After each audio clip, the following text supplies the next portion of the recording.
presents Defend Me, Attorney by Josh Gonzales. Copyright 2020 by Life is Beautiful Printing Corporation.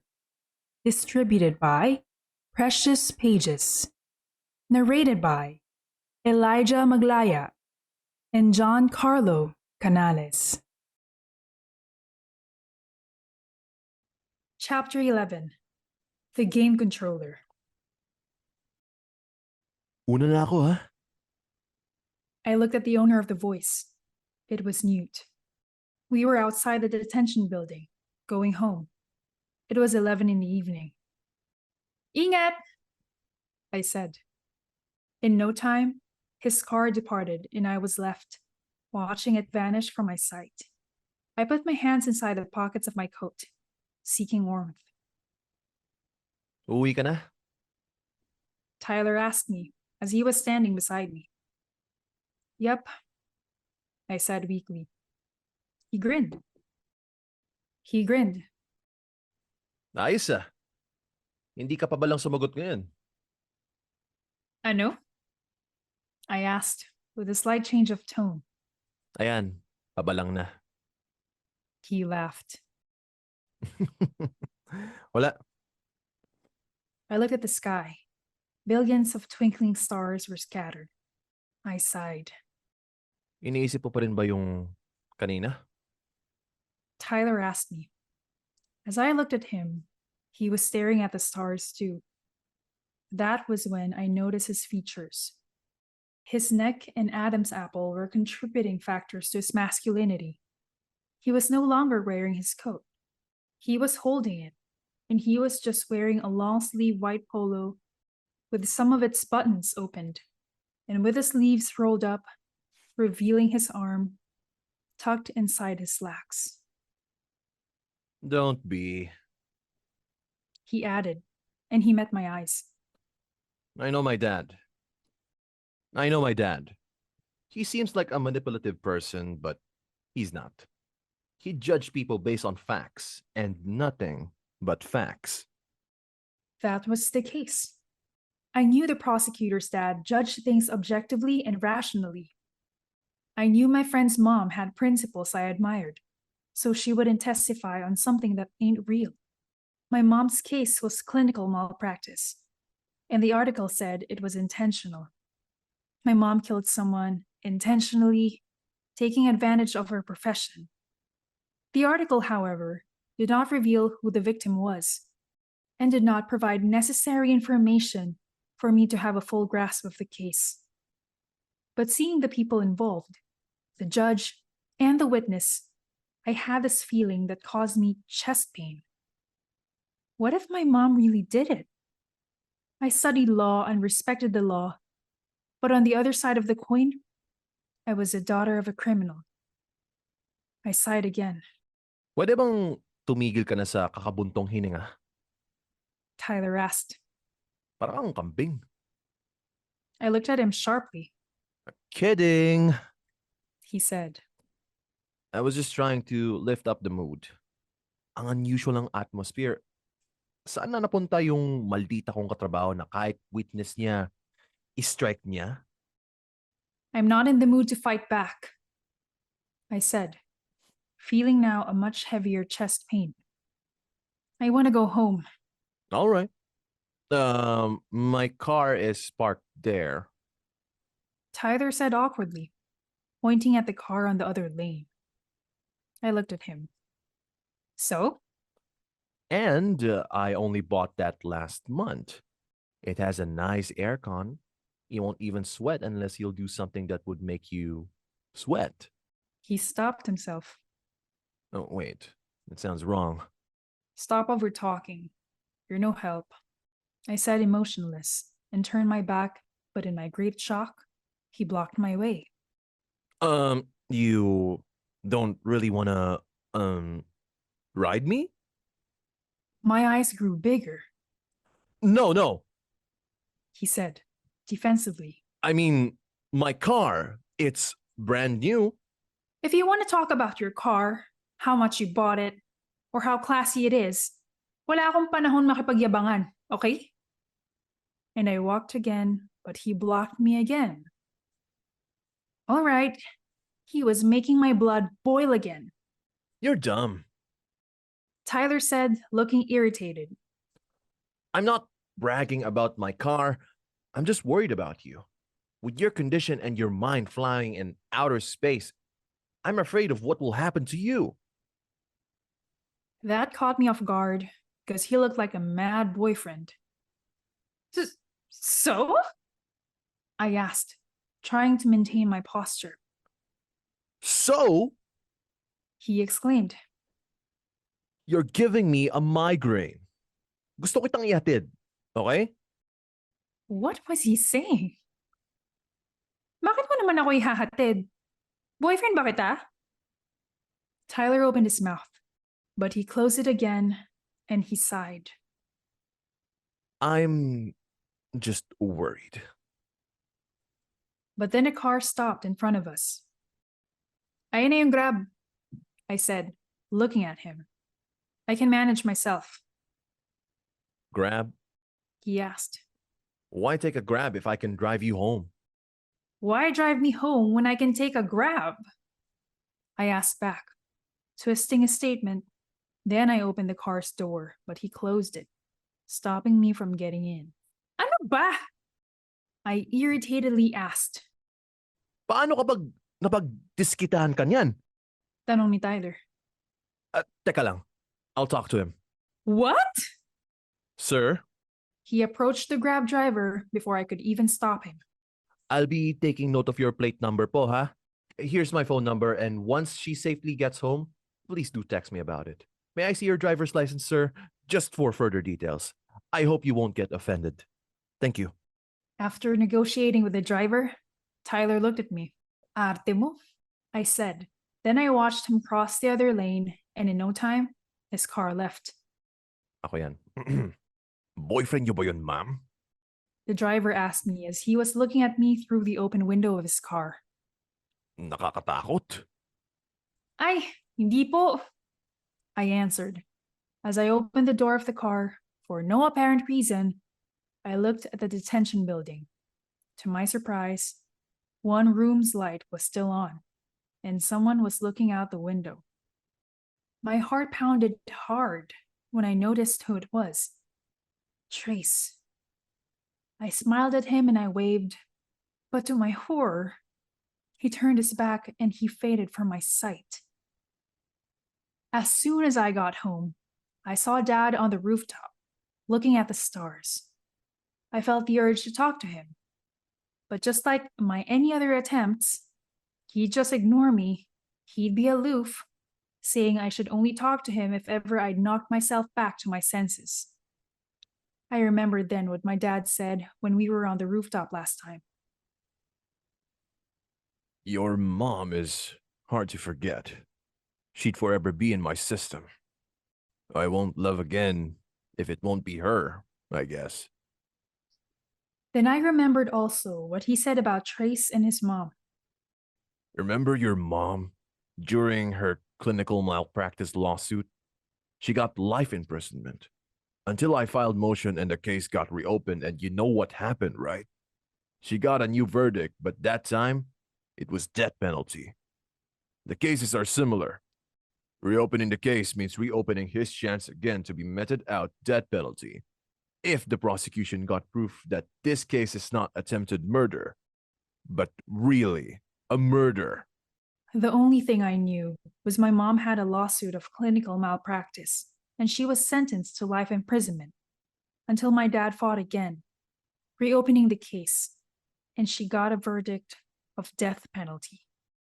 All along, Dad was right. He had been telling me not to meddle with the case because he was right. He knew my mom's case was similar to Traise. The same jury, the same people around it. Both got a verdict of life imprisonment, and after reopening, the judgment was raised to death sentence. The case was very much alike. The only difference was my mom was guilty, and Traise was not. However, would they yield the same outcome? Would it yield the same tragic death? I blinked. I remember another thing my dad said. Hindi mo siya tinutulungan to save him. Tinutulungan mo siya dahil tinutulungan mo lang ang sarili mo to feed your curiosity. To feed your stupid, selfish love. That made my heart stop for a minute. Now it made sense. My mom was guilty. Dad reopened it because of his love. Similar to me, regardless of whether guilty or not guilty, I'd reopen the case because of my love. My stupid, selfish love. All this time, my dad was right all along. History repeats itself. But this time, would I even be able to change it? Tomorrow morning, we were in the interrogation room again, examining the evidence and the arguments we would present in court days from now. It had been hours since we were here, but the atmosphere felt uneasy. Traise wouldn't even talk to me unless I'd first talked to him, which was unusual. He was the kind of person who talked to me all the time. Guguluhin ako kapag nagtatype sa laptop, manlalambing kapag nagbabasa, mga asar kapag halatang bad trip na ako. Even when I was reading documents, he'd just sit in front of me, watching me doing my things, smiling, and would sometimes seek attention. Minsan pa nga, tatawagin niya ako for no reason. Once I looked at him, he'd smile at sasabing, wala lang. I knew he was doing those because he wanted my time. He wanted my attention.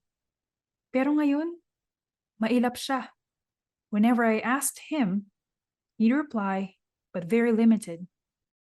No emotion could be traced in his voice. He wouldn't even look at me once I talked to him.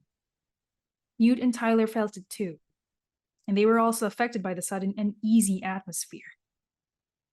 May tanong ako, I said, while looking at Traise. He was just sitting in front of me, a table in the center, reading cases. I felt my heart breaking. He looked uninterested.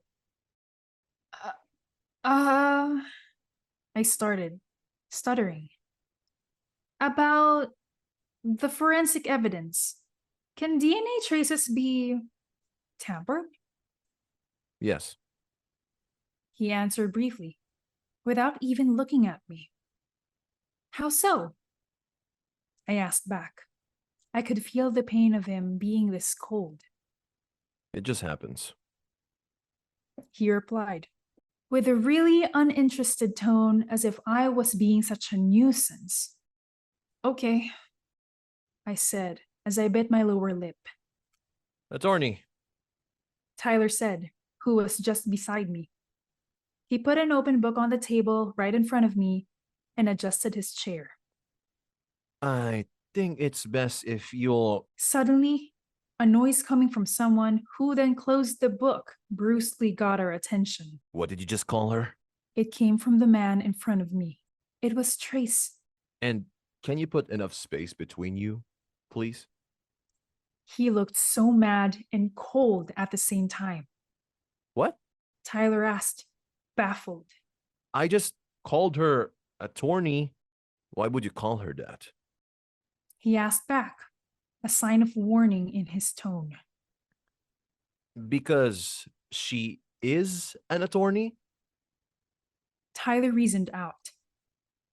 Yeah, she is.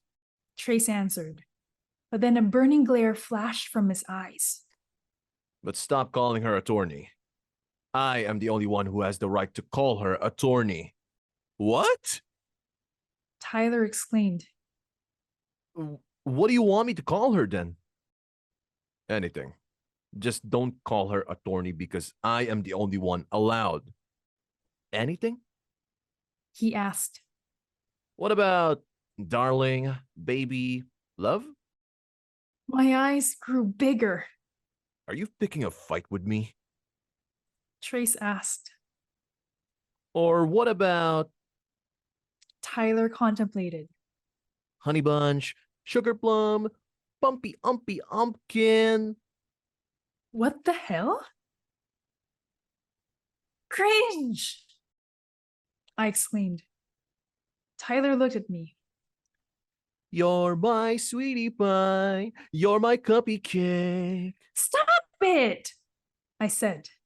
Stop calling her that. Trace protested. He looked irritated, but the prosecutor wouldn't stop. Gumdrop, snoogums, boogums. I said, stop it! I said, warning Tyler. Won't you stop bothering her? Trace exclaimed, You're the apple of my eye. stop it! I exclaimed. I said, stop bothering her. You said I can call her anything. You said I can call her anything. But I did not say you can call me anything. I'm not interested in you calling me some endearments. But you just called me dumb when you answered my phone call last night. Wow. So you're calling each other every night without me knowing? We are. We are not. That was just last night. Putang ina. We all stopped arguing when Newt slammed the table and cursed. He looked so stressed out and disturbed. Ang ingay-ingay. Ang gulo-gulo. Puro kayo away. Hindi ako makasali. Hindi ako makarelate. Newt, his face red with anger and frustration, shouted at us. Then the door opened and someone went inside, carrying a box with him. It was the police officer, and he smiled. Pizza? After hours, we started reviewing the case and we started brainstorming. However, we kept on referencing the case we had now to my mom's case. Everything was just related, which made things more confusing, yet thrilling. The thing that we noticed was the documents about that case had been well suppressed. We couldn't get information aside from the verdict, the defendant, the witnesses, and the date of the case. Some pieces were just missing, like who was the victim? What was the evidence? On the other note, we also talked about Traise's mom. Like, if his mom testified in court against my mom, then why did my dad hire her to do our laundries? Why did my dad grant Traise, the son of the woman who testified against my mom, a scholarship?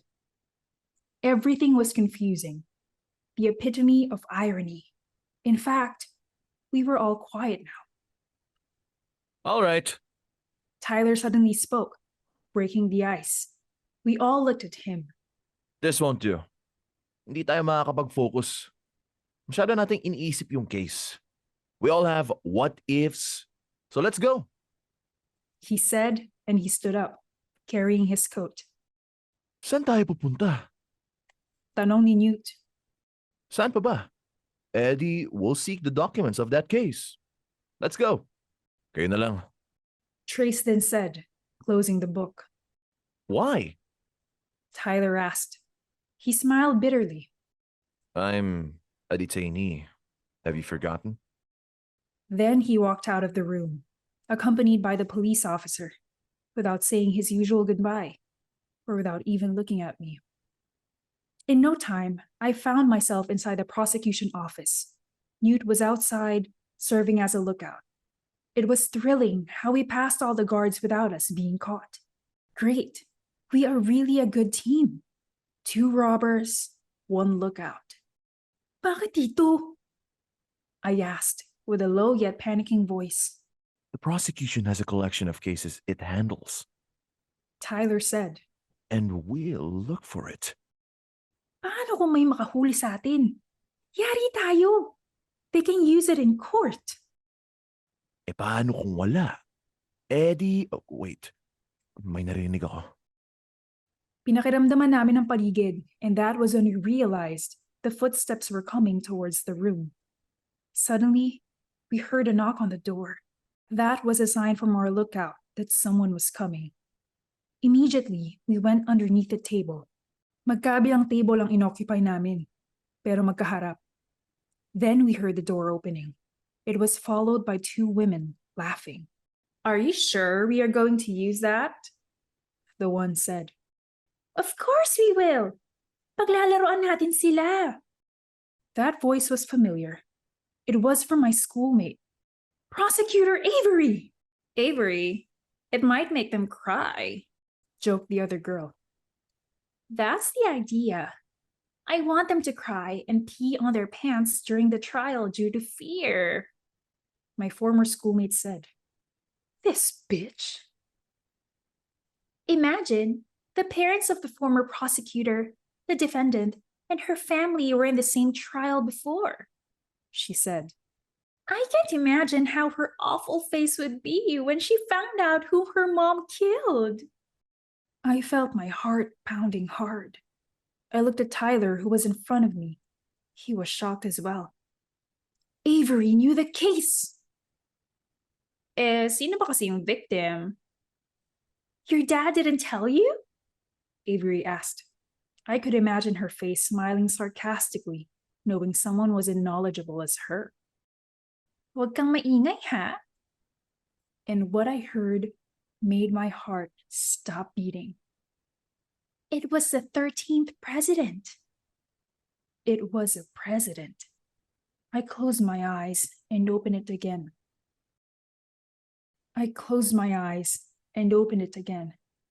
I was outside our house, yet I wasn't going inside. It had been 15 minutes since I arrived here, yet I wasn't even moving. Right after hearing that my mom killed the president, it made sense.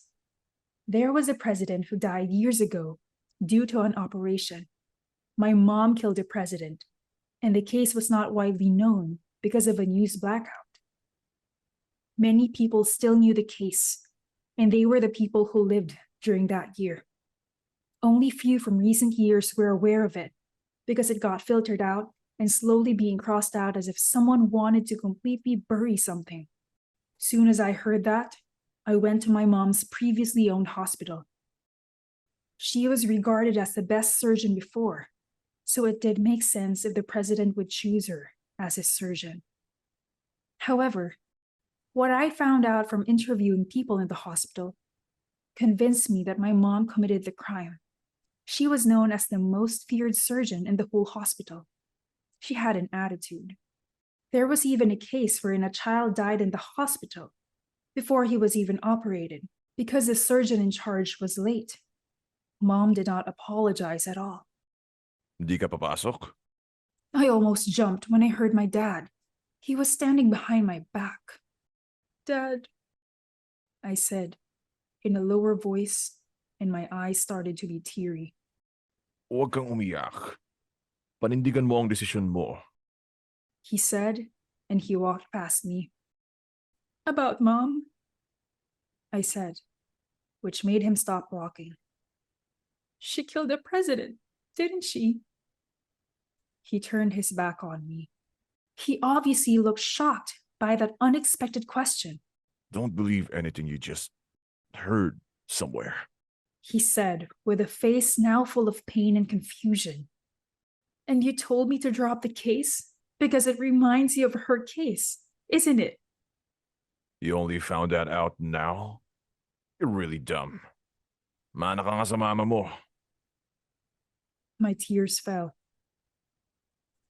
Was she a criminal? Dad's facial expression changed. His face went blank. Stop digging the past. If you've realized my intention, you know dropping the case is still the best option. Let the boy live. Just like that, he turned his back on me. I was left alone, confused and crying. As soon as I went inside, I saw my mom's framed photo with me. I looked at it. Ma, I said, with tears flowing. Sino ka ba talaga? I looked at her smile. Ano ka ba talaga? Tomorrow morning, I composed myself. The hearing was coming near, and I should not let my personal issues meddle with my job. In fact, it took me the whole day to gather enough witnesses for the trial. 1 hour na lang. The police officer said. I was now outside the interrogation room. After that, Close down visiting. Noted, officer, I said. He smirked. Make things quick. Make things quick. Referring to the scene where he caught Trace and I kissing. Feeling awkward, I went inside immediately, and from there, I saw him, sitting already with his emotionless face and his eyes with its usual cold gaze. I told you, no visit at night. Trace really hated visitation at night. I sat in front of him and just looked at him. Do you have anything to say? Let's make it quick. I want to rest. But I didn't speak. I was just looking at him. If you don't have anything to say, I'll leave. Bakit mo ako iniiwasan? I asked, pain evident in my voice. Hindi kita iniiwasan. Bakit ang cold mo bigla? His cold eyes were now melting when he saw the pain written on my face. Tears started to form in it. Bakit ayaw mo na akong kausapin? Bakit hindi ka na tumitingin sa akin? Bakit hindi mo na hinihingi ang oras ko? Bakit? Because I'm jealous. He cuts me off. My eyes grew bigger. Trace. He bit his lower lip. I'm jealous of anyone who can be with you whenever they want. Of anyone na kaya kang ihatid just to make sure you're safe. Of anyone who can call you whenever they want to. I'm jealous. And I'm scared. Why would you be jealous? Don't you trust me? I trust you. Trace answered, pain now visible in his eyes. But I don't trust anyone around you. He looked down. I saw you with the prosecutor, arguing outside. You look like a couple. Anyone who saw might think you guys are. No, I said. Nothing's going on between us. I know. He halted. Yet I'm scared still. I'm still jealous. For you, wala lang yun. Pero sa kanya ba, wala rin? Of course! How sure are you? He asked. He's giving you the same look I am giving you. How can you expect me to sit still and do nothing? He's there when you need him. You can watch movies together, can go to a concert together, anything together because he's there. One call away. Ako. I'm locked up here. I can't even call you. I can't even tell you good night before you sleep. I can't even do anything when I'm missing you.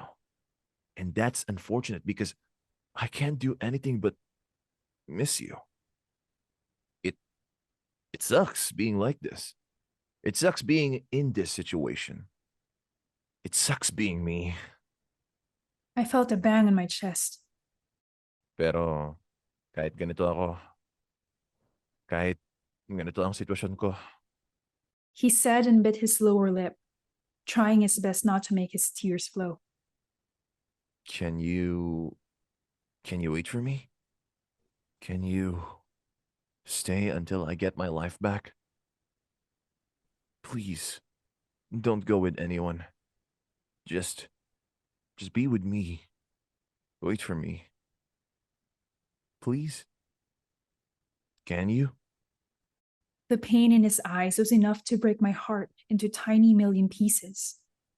I looked directly into his eyes. Do you want me to prove to you that I won't go with anyone else? I asked, my voice cracking. He looked at me, confused. What do you mean? In a flash, I stood up. I walked towards the door and locked it. He looked at me, alarmed. The CCTV's still not functioning, right? He gulped, and he nodded. Let's do it, I said as I went to his seat. This ain't what I'm... Trace immediately stopped talking when I sat on his lap, looking in his eyes. Let's do it tonight. But Let's do it tonight. He stopped when I started kissing him. He wasn't fighting at first. I started devouring his upper lip, squeezing it with my lips, and then his lower lip. Then I started kissing him with passion, with fire, feeling his warm breath, tasting his lips. He wasn't moving at first until he started answering my kisses. It was clear that he got aroused. His hands were now around my waist, and my hands were around his neck. This time, his kisses were reckless. There was a feeling of strong emotion other than lust, a strong connection of love and longingness. Traise kissed my lower lip while nibbling it, and I felt his tongue playing on it. Without breaking the kiss, he stood up and carried me, and in the blink of an eye, I felt myself being pinned against the wall. My hands were still wrapped around his neck, and my legs around his hips. His kiss was more than just a kiss. It was like the star, the moon, the clouds, and the sun all colliding into one. His lips then went down to my chin, to my jaw, and now I felt it on my neck, kissing any part, sucking it, licking, devouring with his lips along with his tongue moving, tracing every detail of my skin. It was the hottest feeling I had ever felt, and I found myself moaning. I love how your voice sounds when it moans for me. Traise whispered in my ears, with voice so sexy yet masculine, and his breath so warm. He kissed me again, but this time it was gentle, much careful yet passionate. And then he placed me on top of the table. I was sitting on the edge. My legs were spread, and he was in between. My hands were still around his neck while we were looking at each other's eyes. And with his rock-hard fly pressing against me, he turned serious, yet provocative. Can you feel me? He asked me with a masculine voice that seemed like a whisper. I nodded, but then my world almost stopped when he took off his shirt without halting eye contact with me. It revealed his perfectly built body. His neck and some parts of his chest were pinkish red. His chest had moles on it. His face was pinkish red as well. His black hair was sort of messy. Sweats were all over his body, and his eyes looked so pleasing and attractive. And his lips are wet. I gulped. In no time, Traise placed himself on top of me. He put both of my hands on each side of my head and locked them with his hands. He looked into my eyes intently, as if he was seeking my soul through it. Just then, a small smile curved on his lips. I love you. He mouthed. From that, he started kissing me again. He first sucked my upper lip, then he stopped, as if he was teasing me to crave and beg for more. I felt his small smirk, which turned me on. You like it, huh? He whispered. His warm yet masculine voice gave me goosebumps, which turned me on even more. Then he sucked both of my lips. The passion faded. The teasing eased. The gentleness was gone. It became wilder than before, as if he was seeking something through my mouth. It was burning wild. I felt his hand slowly unbuttoning my cloth, and he started kissing my neck. I let out a moan, a really satisfied moan I couldn't longer hold when he sucked my neck, his tongue playing with it. When Traise was done unbuttoning my cloth, I felt his hand invading my bra. Without taking it off, his hands went inside it. I felt his warm yet soft hand on my breast. He was feeling them, groping them carefully, playing with them leisurely, as if he had the luxury of time, so there was no reason to hurry. I closed my eyes with a pleasure I couldn't contain. Don't close your eyes. He whispered. I want you to see everything, every detail. He successfully took off my bra without breaking our kiss. He then stopped and pressed his bulge on me, enough for me to feel that he was longing for this too. His lips then started to explore my collarbone, down to the gap between my chest and finally my breasts. He started tasting it, kissing it, with his hand exploring and giving warmth to every part of my body. To my surprise, he suddenly stopped. He looked at my eyes. When I stared back, he smiled and he stood up.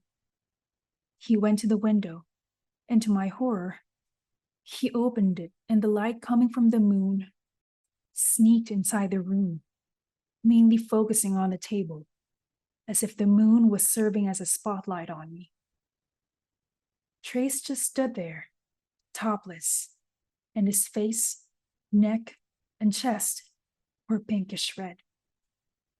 Sweats were all over his face and were even flowing on his chest.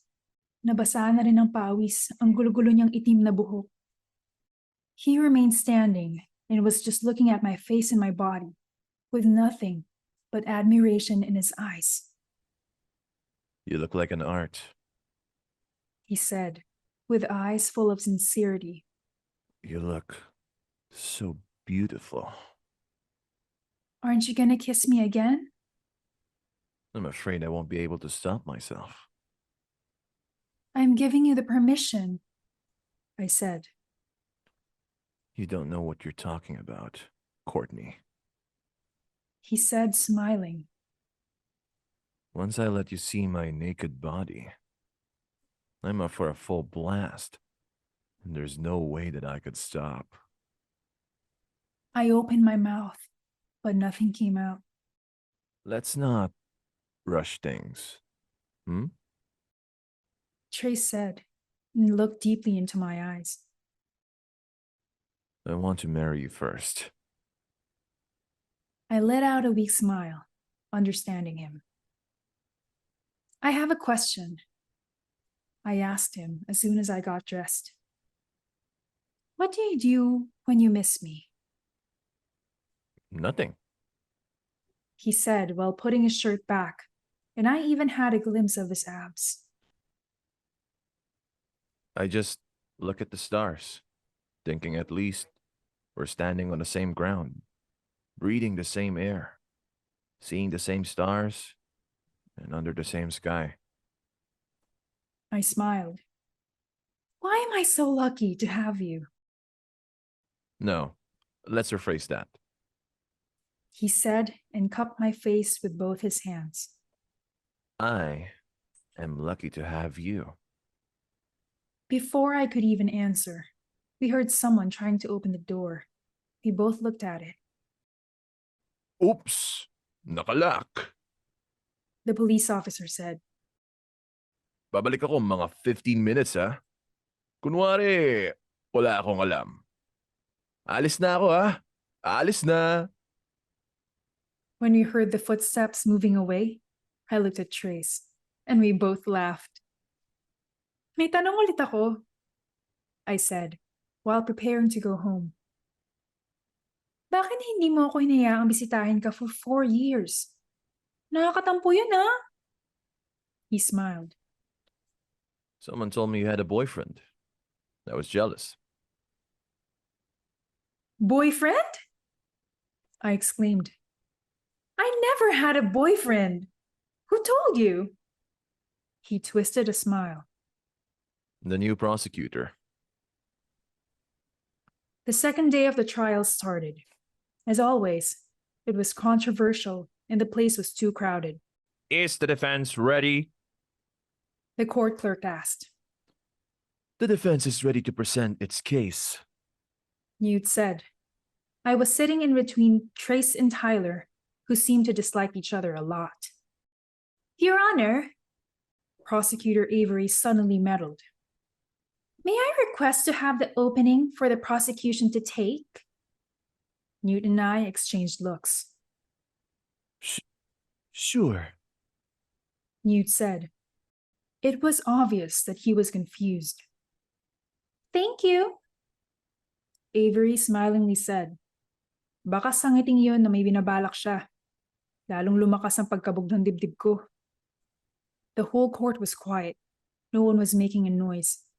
In fact, the only noise you could hear was coming from the footsteps of Avery.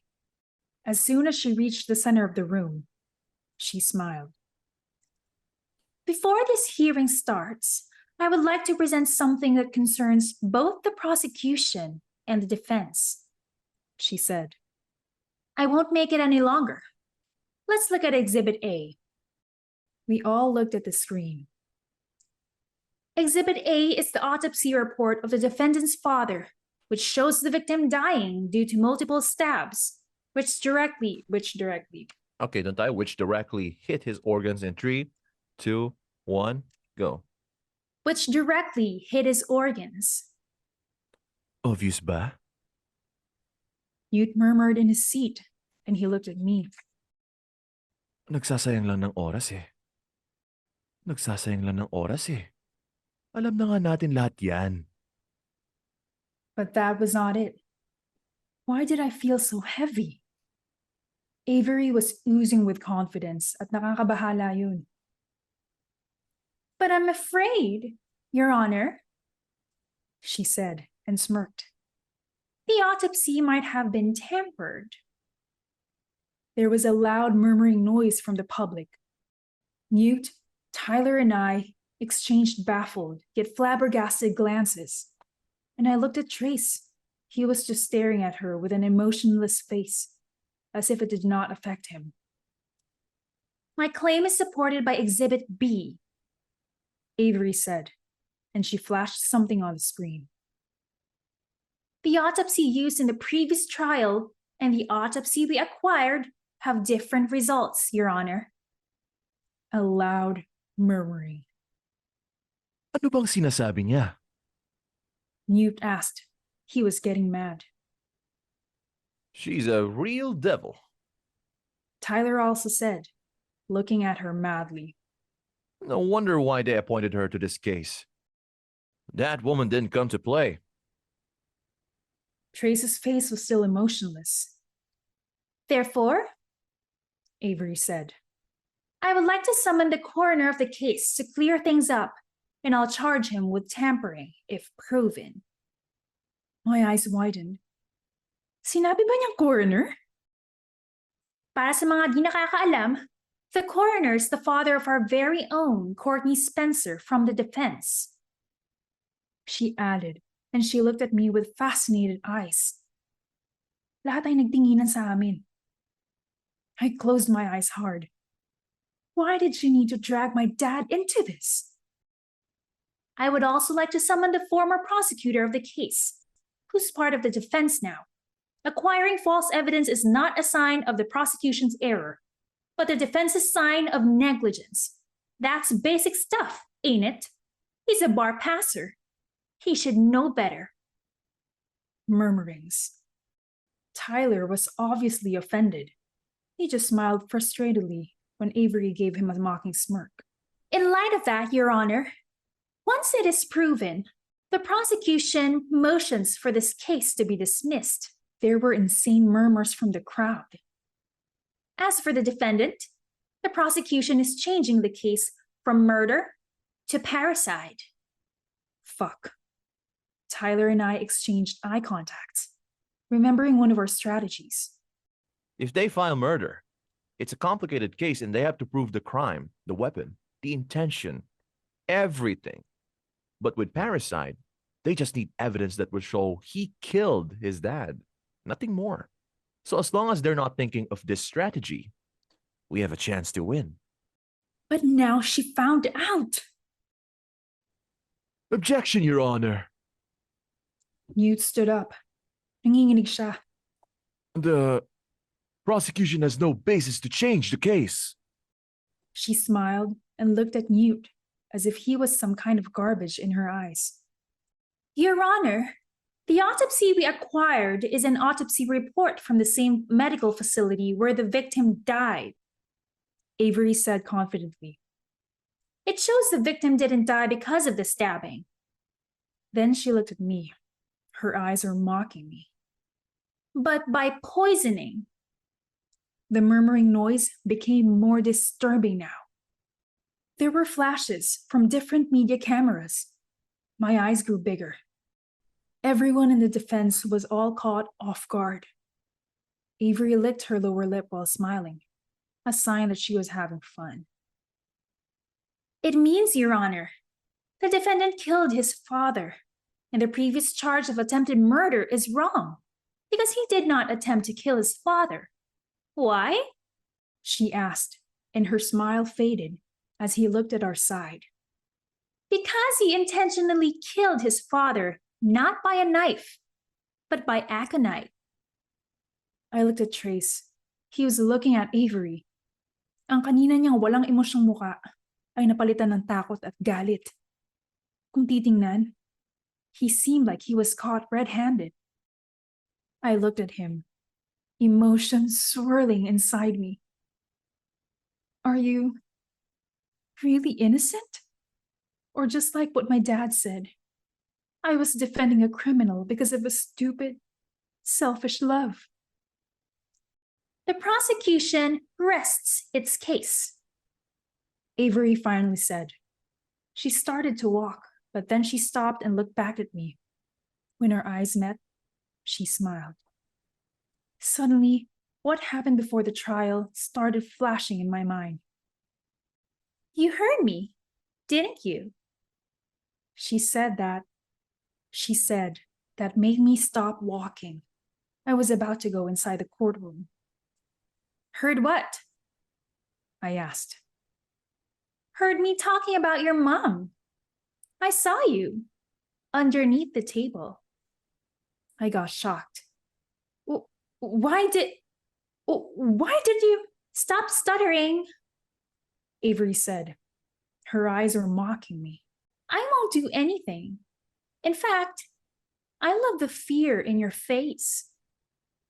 What do you know about my mom? I asked her accusingly. That's for you to find out, she said. And you know what's more to anticipate? On how I'll convict your murderer childhood sweetheart. Forever imprisonment. Or by death. Who are you to do that? I asked. What are you to do that? Who am I? She asked, and she inched the gap between us. I'm the game changer, Courtney. I heard a bang in my chest.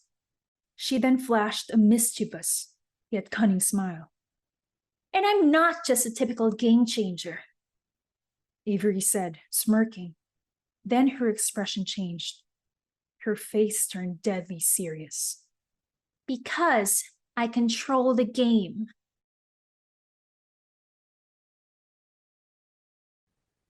Chapter 12. The Sudden Confession. My legs were shaking. I felt debilitating pain in my chest, as if someone was stabbing me multiple times. The whole crowd went insane. All of us in the defense counsel were knocked out. We couldn't all talk. We couldn't even look at each other. We felt so weak, as if we were all hopeless. As if as of this moment, we had already lost the battle. I looked once again at Traise and observed him. He was not talking, but he seemed uneasy and disturbed. His legs were also shaking, and he seemed nervous. Defense. The judge called. I stood up, but then I almost fell when my legs were about to disown me. Good thing Tyler got hold of me by my wrist and my back, and with weak eyes, I met his gaze. Take your seat. He said. His voice sounded worried, and he smiled. I'll handle this. I took my seat, and Traise looked at me. After a few seconds of looking at each other, he put his gaze somewhere else. I sighed. Are you still my friend? Suddenly, I remembered what he said to me before. You fought for me because you think I can't commit such horrendous crime. But Courtney, I just did. You know, drop your overly angelic image of me on you. I'm no longer the same friend you had. It wasn't self-defense. I poisoned him. I murdered him. Intentionally. I closed my eyes, fearing my tears might flow. I didn't want anyone to see me in this state, most particularly Avery. She was right, after all. She controlled the game now. She was playing with our lives now. Medical autopsies could not be easily tampered with, most particularly the medical facility where she got the autopsy report from. It meant that the information she got was real. The victim didn't die because of the stab wounds, but because of the poison. If that was the case, it meant that Traise lied to me. He lied to the person who'd risk everything for him. I looked at Traise again. Did you really change? Or I never really knew you at all? Were you just playing with me? Seeing someone would fight for you unconditionally, whether you were guilty or not? Your Honor, I heard Tyler starting. I would like to question the prosecution's motion to dismiss this case, labeling it as negligence on the part of the defense. He said, with all eyes and ears on him. Because, first and foremost, the evidence they used, the false autopsy to be exact, was something I obtained before when I was the prosecutor of the case. How could it be negligence on their part if it doesn't belong to them? Objection, Your Honor. Avery stood up. That's the idea. If they have to prove the defendant was innocent, they should have mandatorily asked for an autopsy, in which they did not. Objection as well, Your Honor. Tyler said. The prosecution is making a false assumption. The defense did not ask for it because their plea was self-defense. They have no obligation to prove the defendant didn't kill his dad. Their mindset was to prove that it was self-defense. If it was self-defense, then that means he's admitting the crime. Avery suddenly flashed a mocking smile. Does it mean you're admitting the crime? A wave of murmurs. This woman was really an evil, psychotic bitch. She had mastered how to play people in her hand. You're the prosecutor. Tyler answered. Don't make allegations. Prove it. Order in the court. The judge said. Warning to both sides. You have forgotten court etiquette. Apologies, Your Honor. They both said. Furthermore, Tyler said. It was an error because the first autopsy came from the prosecution I was handling before. I want to put a motion for it to be false evidence since I acquired it myself, and the prosecution used it without my consent. I beg to disagree, Your Honor. Avery said. The former prosecutor may have acquired it himself, but only because it was his job. The autopsy evidence was registered under the prosecution, not in the former prosecutor's name. In light of that, I put a motion for the defense to be banned from using it. In addition, I put the coroner under subpoena, and in case he won't attend, I'll order his arrest. She smiled, looking into Tyler's eyes and giving him a "you're doomed" look. The prosecution rests its case. What the hell? My dad was the coroner she'd subpoena. Subpoena was a writ ordering someone to attend a court. She'd even order my dad's arrest. She has mastered this trial well. I heard Newt murmuring. She's not an easy opponent. She's a devil, a really monstrous devil. Tyler went back to his seat, his face looking very much annoyed. With a change regarding the case and new evidence filed, The judge said. I am canceling this hearing today to be moved to another day to give both parties necessary time to file a new report. In no time, I saw myself in the interrogation room with Newt, Tyler, and Traise. We were all worried and disturbed, but Traise wouldn't even talk. Anong gagawin natin? Newt asked. Nasa kanila na lahat ng alas. They can literally knock us out in the next trial. They changed the charge to parricide. Hindi yun maproseso gaya ng murder. It means one solid proof that he killed his dad, and the court may issue a guilty verdict against him in the next hearing. That fast! He said, frustrated. No one responded to him. And that autopsy? Newt exclaimed. Once their new autopsy got proven as the real medical report instead of the coroner's, wala na. Talo na tayo. Walang-wala na tong kasong to. Calm down. Tyler said. We won't be able to think of anything if you keep yourself mad. I'm not mad. I'm worried. He exclaimed.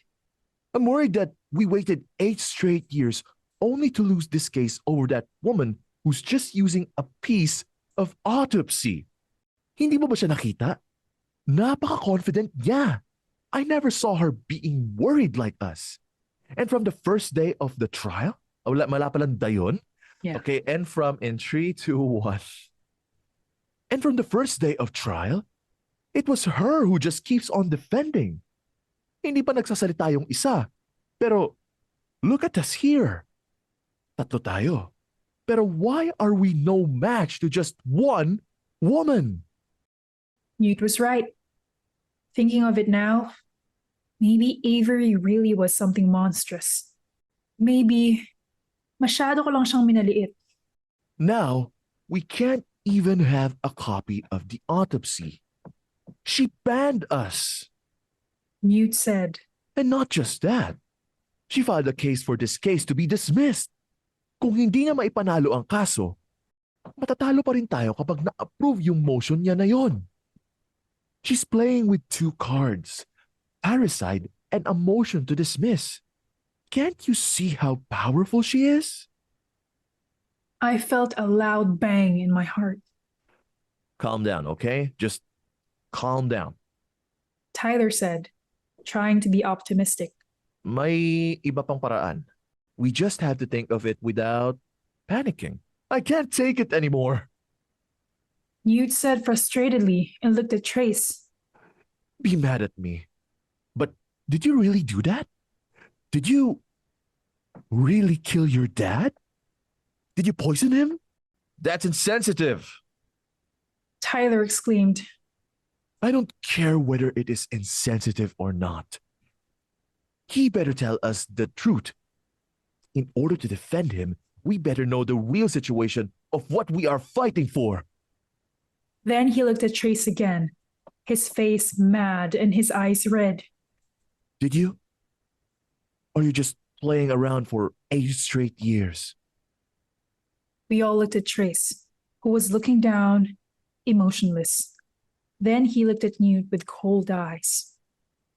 Section 17, Article 3 of the 1987 Constitution. Traise said, with voice emotionless too. I invoke my rights against self-incrimination. I refuse to answer. Then he stood up, went to the door, and without looking back, he vanished. He's guilty. Newt said. He looked like he was about to cry. I've been saving a criminal all this time. I feel so betrayed. He continued, breaking down on the table. I closed my eyes hard. Before, Traise kept on admitting he was guilty but I never believed him. Pero bakit ngayon? Kahit hindi niya sabihin, ramdam ko na rin. Soon as I went inside our house, I saw my dad sitting, and when he looked at me, I noticed the letter in his hand. So you received it, I said. The new prosecutor is a genius. He said, bahagyang nakangiti. She orders my arrest if I won't come gamit ang sabina. Sort of a blackmail but supported by law. Did you do it? I asked him, with a tone of hate in my voice. Did you tamper with the autopsy? His face had turned blank when he looked at me. What if I did? Would you hate me? That was when my tears uncontrollably fell. I already hate the fact that I don't know what kind of family we are. But with the tone of your voice, I bet you did. I saw pain on my dad's face. Mom killed the president, didn't she? I asked. Stop. Don't lie anymore! I shouted, and tears escaped my eyes. I already know the truth, Who told you? he asked. His voice was shaky. Does it matter? I asked, my sight now getting blurry because of tears. The fact that you kept it a secret from me is enough for me to know how bad this family is. I bit my lower lip, feeling the pain that was swallowing me alive. My mom killed the president using her profession. My dad tampered with autopsies through his profession, and now I am defending a criminal using my profession. I looked into my dad's eyes. Hate and pain were all over my face. Dad, tell me, how much blood in your hands do I still have to clean?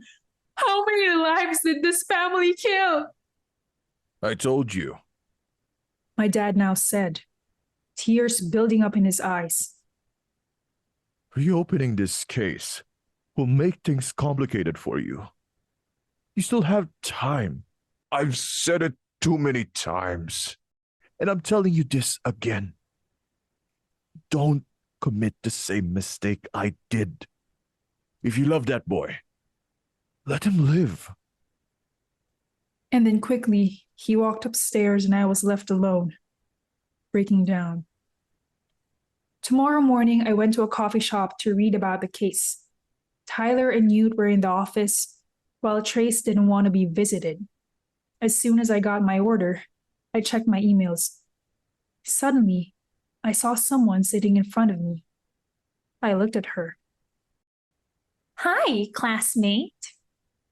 She said, smiling. Heaven knows how much I hated her and her presence. Go away, Avery. Sabi ko, at tiningnan muli ang laptop ko. Avery laughed.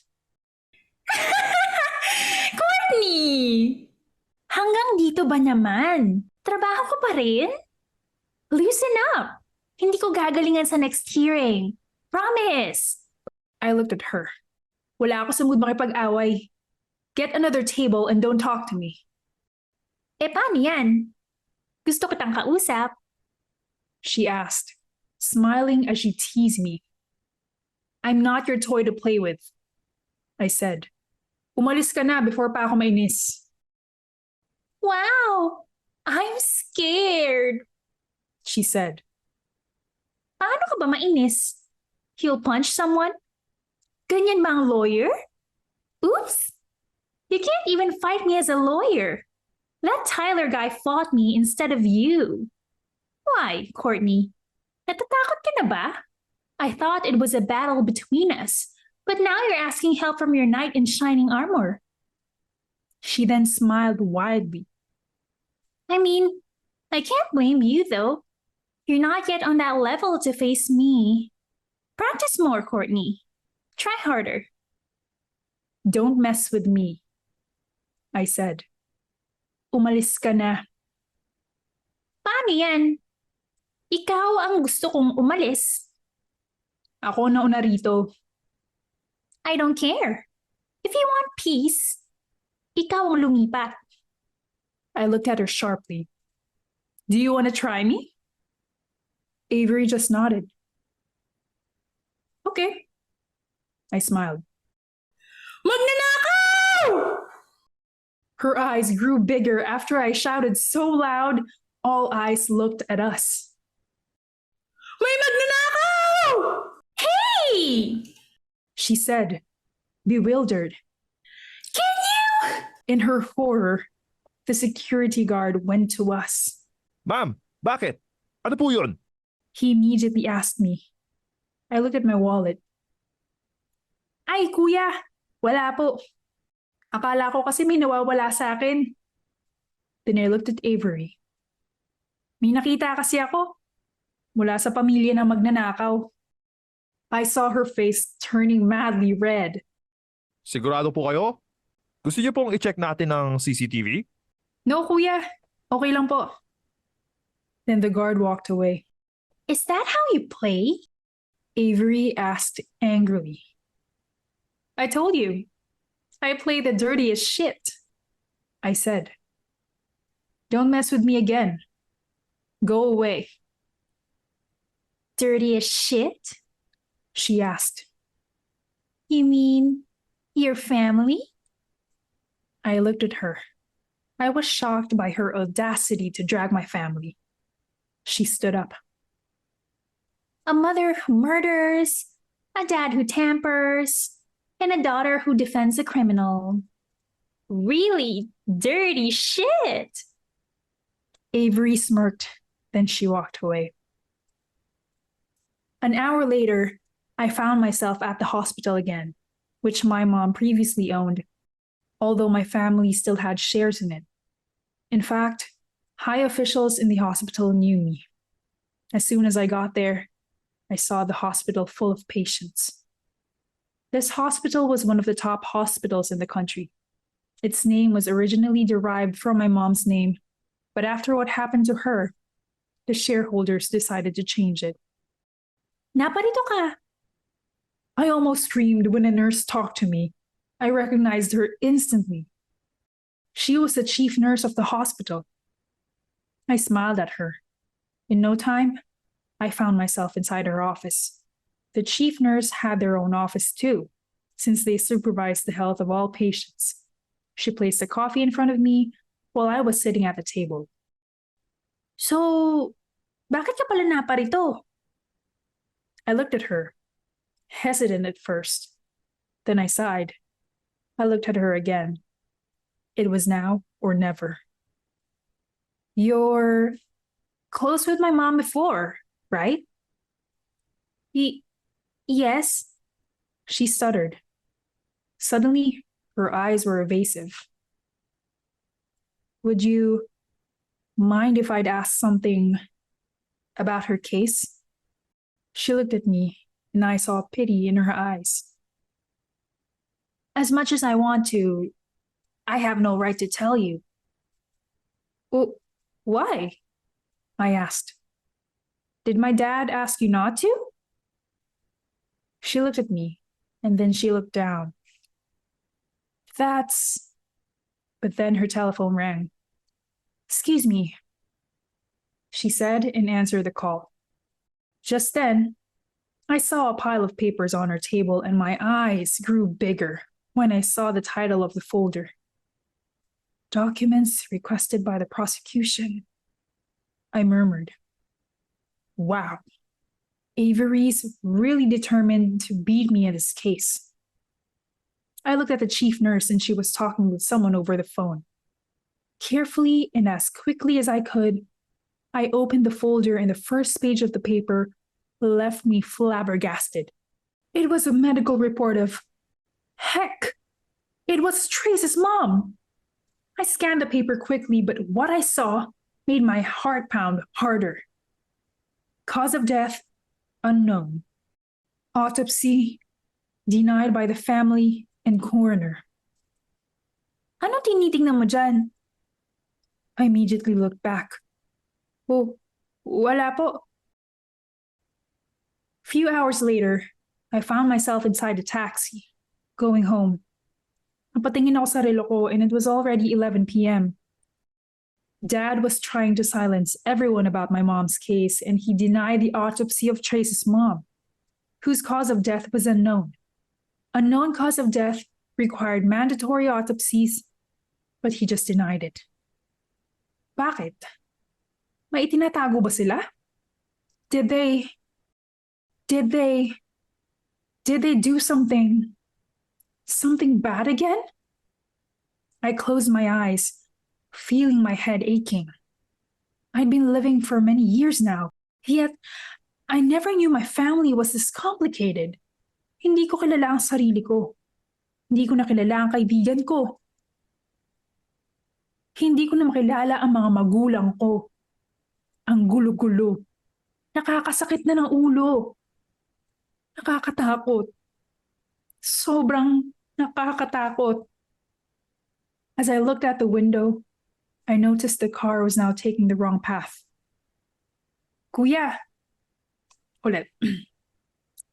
3, 2, 1. Kuya! I said. Bakit parang iba po tong daan natin? But he was not answering. Kuya! I said again.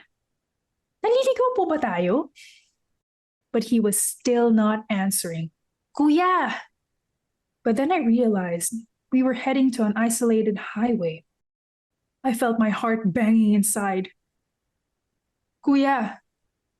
Bababa na po ako, I said nervously. The driver met my eyes through the rearview mirror, and he smirked. Sino nagsabing may plano akong pababain ka? Beat. Hours later, I found myself sitting in the corner while my clothes were partially torn. Then, in a flash, a man showed up wearing a plain white shirt and black shorts, with his black hair all down, looking worried. Are you fine? He hurriedly asked me as soon as he walked towards me. Tell me you are fine. He shouted, Who did that? What did I do? I looked at Tyler, meeting his eyes. I smiled so weakly. Tyler, don't worry, I said. Walang nangyari. May checkpoint sa nadaanan namin. He failed to rape me, Rape? he exclaimed. Then he stood up. Where the fuck is that rapist? Sir, kumalma po kayo. Said the policeman in the police station. Just show him and let me beat him up. Sir, kumalma po kayo. Nasa presinto po kayo. It took him a long time to finally calm down and sat beside me. Are you now fine? Tyler asked. Yes, I said. Sorry kung ikaw ang natawagan ko. I'm afraid to tell Dad, Okay lang. he said. Anytime. Natutulog ka na ba nung tinawagan kita? He nodded. Nawala nga antok ko nung narinig kitang umiiyak. Nagpanik ako. I smiled. Sorry, Bakit kasi gabi ka na umuwi? I studied his case. Tyler smiled. You love him that much? Kahit magulo na, He loves you too. he said. I can see it.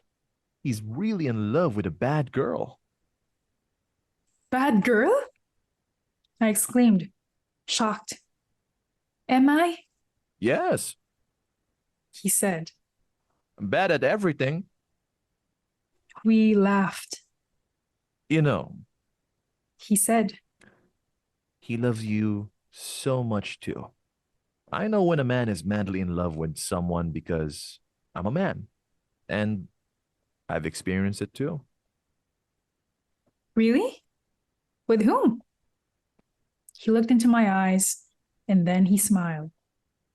With someone I know that will never be mine. I suddenly felt sad. Tyler flashed a weak smile. Siguro kung yung kaibigan mo ang pumunta rito, magwawala yun. I smiled. He surely will. Naaalala ko nga dati, kapag may nang aaway sa kanya, hindi niya ginagantihan. Pero kapag ako na yung inaapi, handa siya makipagbasag ulo. Sa katunayan, ng burol ni Mama, mayroong batang bumisita at inaaway ako. But he came and defended me. That was how we met. He nodded understandingly. Then silence devoured us. Your clothes are torn. Tyler told me as if we were waiting for the process of filing a charge against the person who attacked me. May pamalit ka ba? I shook my head. Wala. To my great surprise, hinubad niya ang damit niya, revealing his great body build and moles on his chest. He was just wearing his sando now, Magpalit ka. he said. I don't want anyone to look at you with malicious eyes. Paano ka? I asked. I can handle myself. He said smilingly. Thanks, I said awkwardly. Oh, Tyler said, and he picked up something from his pocket and handed it to me. A flash drive. Ano to? I asked. my dad, the Chief Justice, was the judge of your mom's case, right? He said. My dad has a stockroom for his papers and I happened to find the information about the case there. Hindi ko kinuha. But I took photos and compiled them into one file. Nandyan lahat. I know you're curious about it. My eyes became teary, feeling so moved about his sincere act. Why are you doing this? I asked, mixed emotions stirring inside. I'm rude towards you. Pero bakit mo ako tinutulungan? Tyler smiled. Because I like you. I looked at him, shocked. Don't look at me like that. He smiled. He said, in 3, 2, 1. He said, smiling so weak. Silly, isn't it? But Shh. he halted me. You don't have to tell me anything. I confess because I believe you have to know. It started when I saw you helping him 8 years ago. You were so eager, which tweaked my curiosity more. Until you smacked me last month. Then we met again and got to work on the same case. I admit, I fell in love with you and now the feeling just won't go away. I bit my lower lip. He smiled. That guy, your friend, he oftentimes caught me looking at you. I was stealing glances, and when I can't take it anymore, I'll tease you. It'll give me a sharp look then. Pero, I said, but couldn't come up with anything to say. Hey, Tyler said, I just told you I like you, but that doesn't mean you have to accept or reject it. I just want to let you know that in everything you do, every silly word you say and every tear you shed, someone is falling in love with you. He smiled, but his eyes seemed sad. That's me. He added and looked deeply into my eyes. It'll always be me.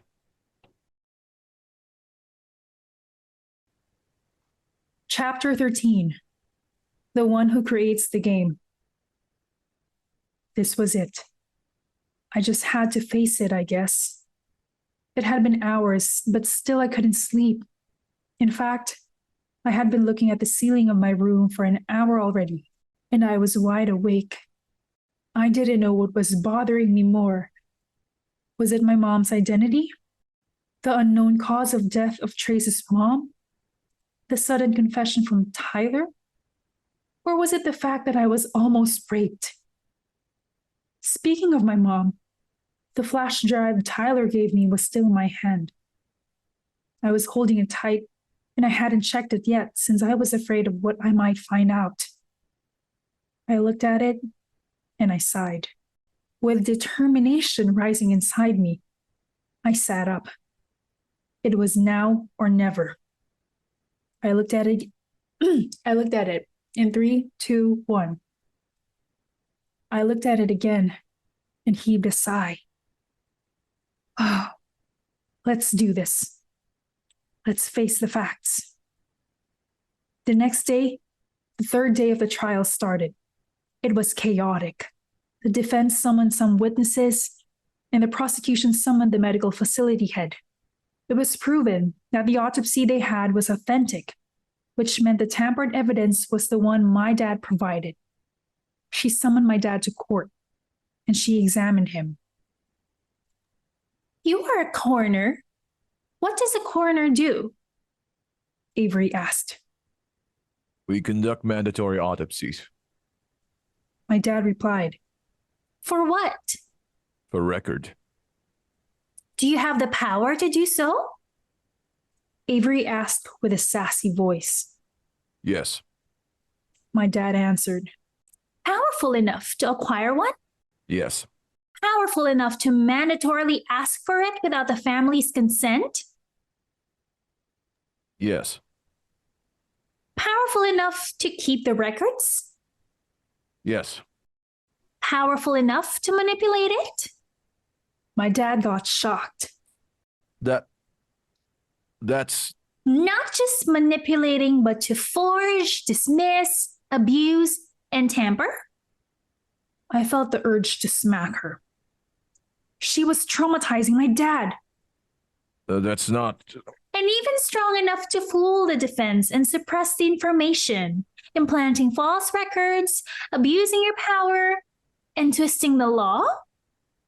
You're. A yes or no, sir. I don't. Just a yes or no. I closed my eyes as I heard her almost shouting at my dad. She was humiliating him in front of everyone. Tyler, Newt, and I had decided beforehand that we wouldn't object and would just watch so we would know the truth. But this time, I could no longer take it.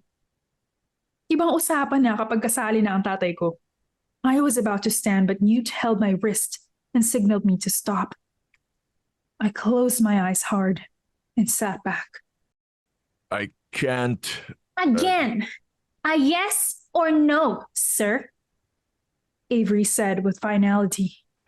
Can you. A yes or no. That's not. Again, I repeat, She said. just a yes or no. That's too hard to. I said a yes. Okay. My dad then shouted back, which shocked us all. I did it. I tampered with the evidence. I manipulated the autopsy. I gasped. Dad? Avery smiled. Your Honor, as clearly as it is. She then looked at me and saw the anger on my face. She smirked. The coroner admits the crime. I rest my case. Noises were coming from every corner.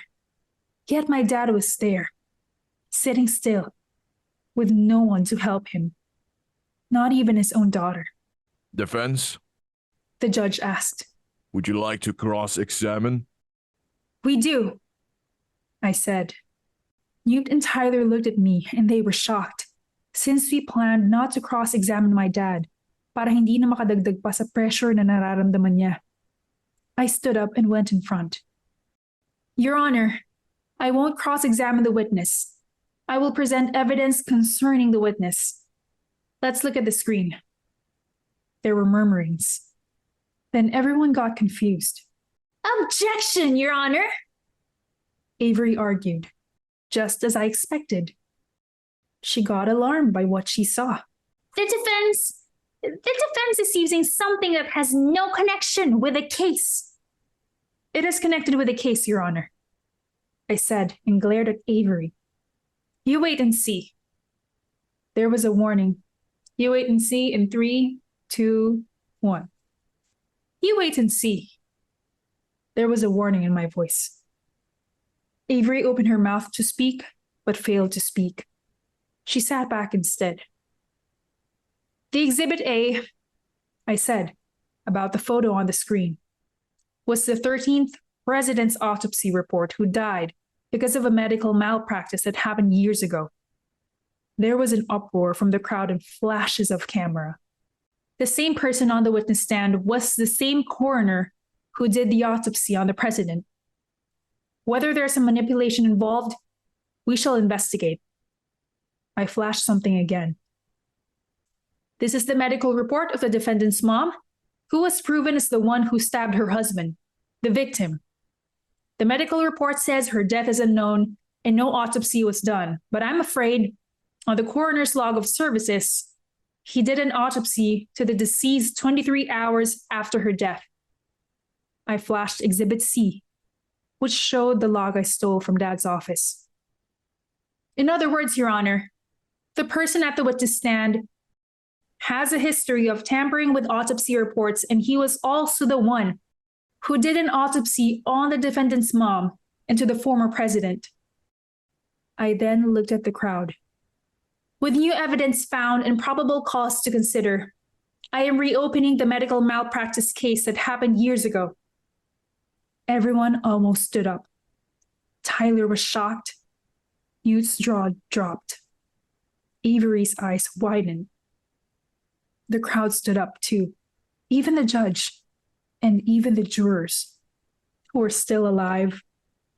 I therefore summon all the parties involved that time, the jurors who were still alive, the former Chief Justice, the judge, 10 senators, people from the Congress, and the lawmakers involved. I summon them all and will subpoena them, and if proven guilty, I demand either life imprisonment or a dose of their own medicine, the death penalty.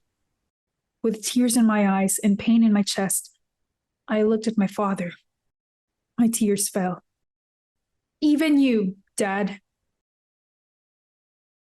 Inside a room in the detention building, a man wearing formal attire, known as the prosecutor, was sitting in front of a man whose shirt says detainee. Why'd you like to see me? The man in a formal suit asked. The man who had a detainee on his shirt wasn't responding. He was just looking at the man who spoke, seeking something through his eyes, until he finally gulped and smirked. He glared at the man. The game.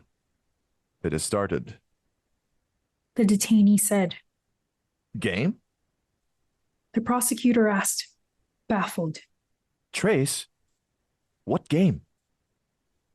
The detainee with the name of Traise once again smirked. Drop the act, Tyler. I know who you are.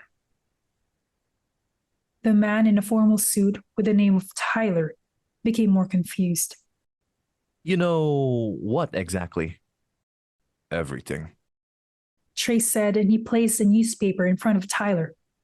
Tyler looked at it and saw that it was dated 8 years ago. My case. Traise said. It was originally handled by your cousin. You took it away from him, Tyler. Tyler scoffed while looking at the newspaper before he redirected his eyes at Traise. Because I was interested, Traise. I told you that before. Really? Traise asked. You know you can't fool me, Tyler. I can see through you. Rule of the thumb. Tyler said. Stop giving assumptions.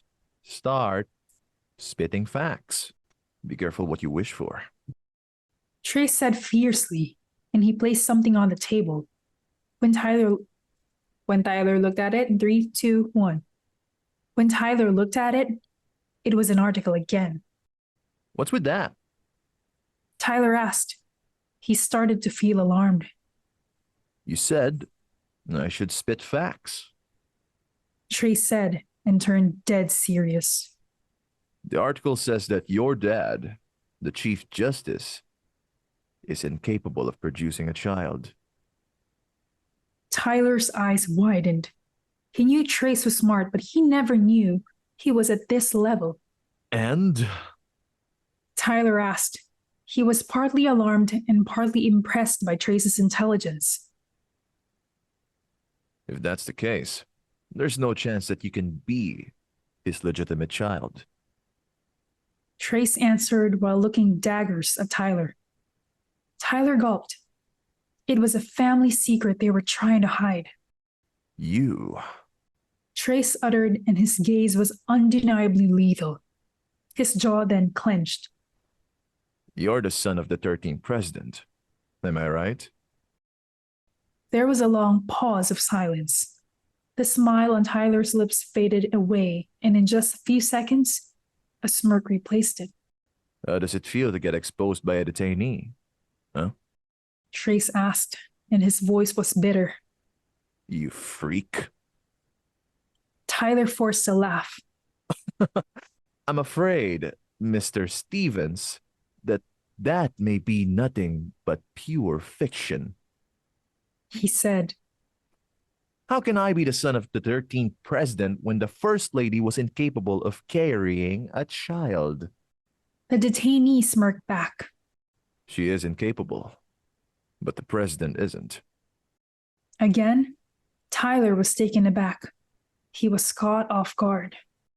You're talking to a biology major, Tyler. Stop lying. You're starting to look pitiful. Tyler licked his lower lip. He felt challenged. The former Chief Justice was an ally of the 13th president. The whole nation knows the First Lady is incapable. So you are an illegitimate child. And revealing you will be controversial. That's why you were kept. That's why the Chief Justice adopted you. Tyler's jaw clenched. Trace placed another article from a tabloid. It's an article about you. You weren't kicked out of your job. He said, Tyler, you resigned. What? Why would I do that? Tyler asked. That's the question. Why would you do that? I already knew a long time ago that you were the 13th president's child. I investigated everyone involved with my case when I got imprisoned for 8 years. Kilala ko kayong lahat until you came, and you came at Courtney. I kept asking myself, anong kailangan mo sa kanya? Until the recent trial revealed things. I thought you just liked her, but I was wrong. Kinuha mo ang kaso dahil tungkol ito sa akin, na anak na nag-iisang witness sa kaso ng presidente. Hate was in his voice. Wala kang planong tulungan ako, Tyler. Ginawa mo lang yun dahil nalaman mong parte rin dito si Courtney, na anak ng doktor na sinasabing pumatay sa tatay mo. Tyler glared at him. So you didn't convict me. Kasi alam mong convicting me is a small payback for your dad's debt.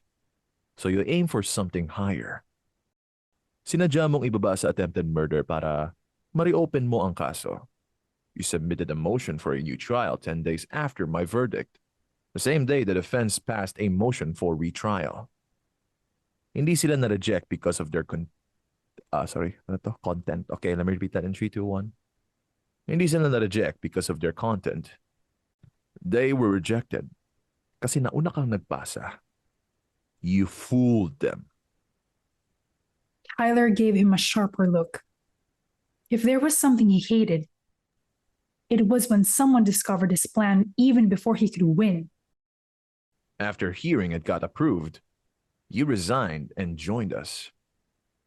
Hindi para iligtas o in-convict ako, kundi para i-trigger si Courtney na buksan uli ang kaso because she has the right dahil anak siya ng dating defense.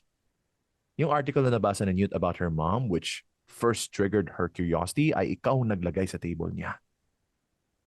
When you went to the prosecution's office, you planned it also so she could hear from Prosecutor Avery that it was the 13th president. I heard that when you talked with Avery after the trial. The whole case about her mom, which she put in a flash drive, walang autopsy yun. You added the autopsy you acquired lately to trigger her to reopen the case. Trace looked at Tyler with mad eyes. He was utterly condemning him. She trusted you, but you just used her. He madly said. Tyler gulped. He didn't know exactly what to say. All this time, you're the real game changer, playing us all in your palm. Trace said. Tears started to form in his eyes out of anger. It's been a while, Tyler. You snake. Tyler looked down and sighed. Suddenly, a dark smirk curved on his lips. As expected from you, Trace. He said and smiled. You caught me. There was a long pause until Tyler finally looked at Trace's eyes. But I'm afraid, Trace, you focus too much on me to the point that you didn't notice the real snake. What? Trace asked, shocked. Tyler placed a paper in front of him. To his surprise, it was a resignation letter from Mute. He's leaving He answered. to join the prosecution to convict you. Trace's eyes grew bigger and tears were forming in them. He felt betrayed. From the start, he intended to lose. Can't you see how petty he was? He's the spy. Why? Why would he? Trace said. He couldn't believe what he just found out. Kanino ba siyang scholar? Tyler asked, and he smiled. Yes, the coroner's. His loyalty is with the coroner, the attorney's dad. Tears finally fell from Trace's eyes. Tyler smiled after seeing it. He then stood up. Game changer? He asked. What a nonsense concept. Everyone can be a game changer. The new prosecutor, the defender, the attorney, even you. The detainee can be a game changer. He continued, and he sat on the edge of the table. But you know, I'm different. I'm not just the game changer who returns. Want to know why? He looked at Trace's eyes. He smirked. Because I created this game. Chapter 14. Convict me, attorney. I blinked. And I blinked again. I closed my eyes forcibly, and I opened it again. I sighed as I looked once more at Mute's resignation letter that was left on my desk. His stuff was no longer in the office, and he was nowhere to be found. I read the letter again, and I still couldn't wrap my head around it. Why would he leave now that the trial was soon to end? Now that we were about to lose? Now that I needed him more than anything to fight with me in the trial? Just why would he? I tried to call him, but he wasn't answering. I texted, yet I received no reply. This wouldn't do. I had to tell Tyler about this. We had to plan for it. That was right. Tyler knew what to do. He was the ace of this group. He could still help me. I just had to inform him. I took my coat on the table and hurriedly took a grab going to the detention center. I knew he was there to talk to Trace. Good evening, ma'am. The police officer greeted me. Good evening, I said without looking at him. Finally, I reached the door and it wasn't locked. I opened it slightly to see if there was someone inside, and I saw Tyler and Trace talking. Nakatalikod si Tyler, while Trace was facing me. A few seconds later, Trace saw me. When our eyes met, his eyes were sending me a message I couldn't decipher. I saw him gulp, and his eyes went back to Tyler, who was in front of him. You. Trace suddenly said. You're the son of the 13th president. Am I right? Beat. 13th president? My eyes widened. Don't tell me. As expected from you, Trace. You caught me. My eyes literally grew bigger. I even covered my mouth because it was too much to handle. Until they revealed the revelations, I never thought that it would happen. He was the son of the president. And he used me. What shocked me more was the reason why Newt resigned. It made sense. He was my dad's scholar. Dad appointed him as the defense. Dad wanted me to drop the case. He was a spy. All this time, I felt like I could die from the pain these sudden betrayals brought me. It was killing me. I trusted them more than my dad. I trusted Tyler because I thought he was genuinely concerned for me. It turned out he did those because of his agenda. He never cared for me at all. How can you say that? Trace asked. Knowing she treated this team as her family. Family?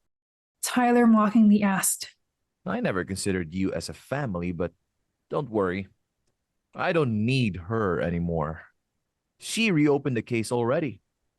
And that's her only use. It's time for me now to control the game I created with you as my players. I'll tell her soon enough. You don't have to tell her. Trace said with a bitter voice. Because she already knows. That was the time I opened the door with eyes mixed with pain and anger. My tears fell. When Tyler looked at me, he was shocked at first, but he later smiled. Then that's good. He said, looking at me. His smile then faded. The game starts now. A boy could be seen reading a book. As he turned the next page of the book, he saw the face of the 13th president as if it was smiling at him. The boy's serious face immediately formed a smile. Oh, it's Dad. The boy next to him looked at the photo he was talking about, and the boy laughed.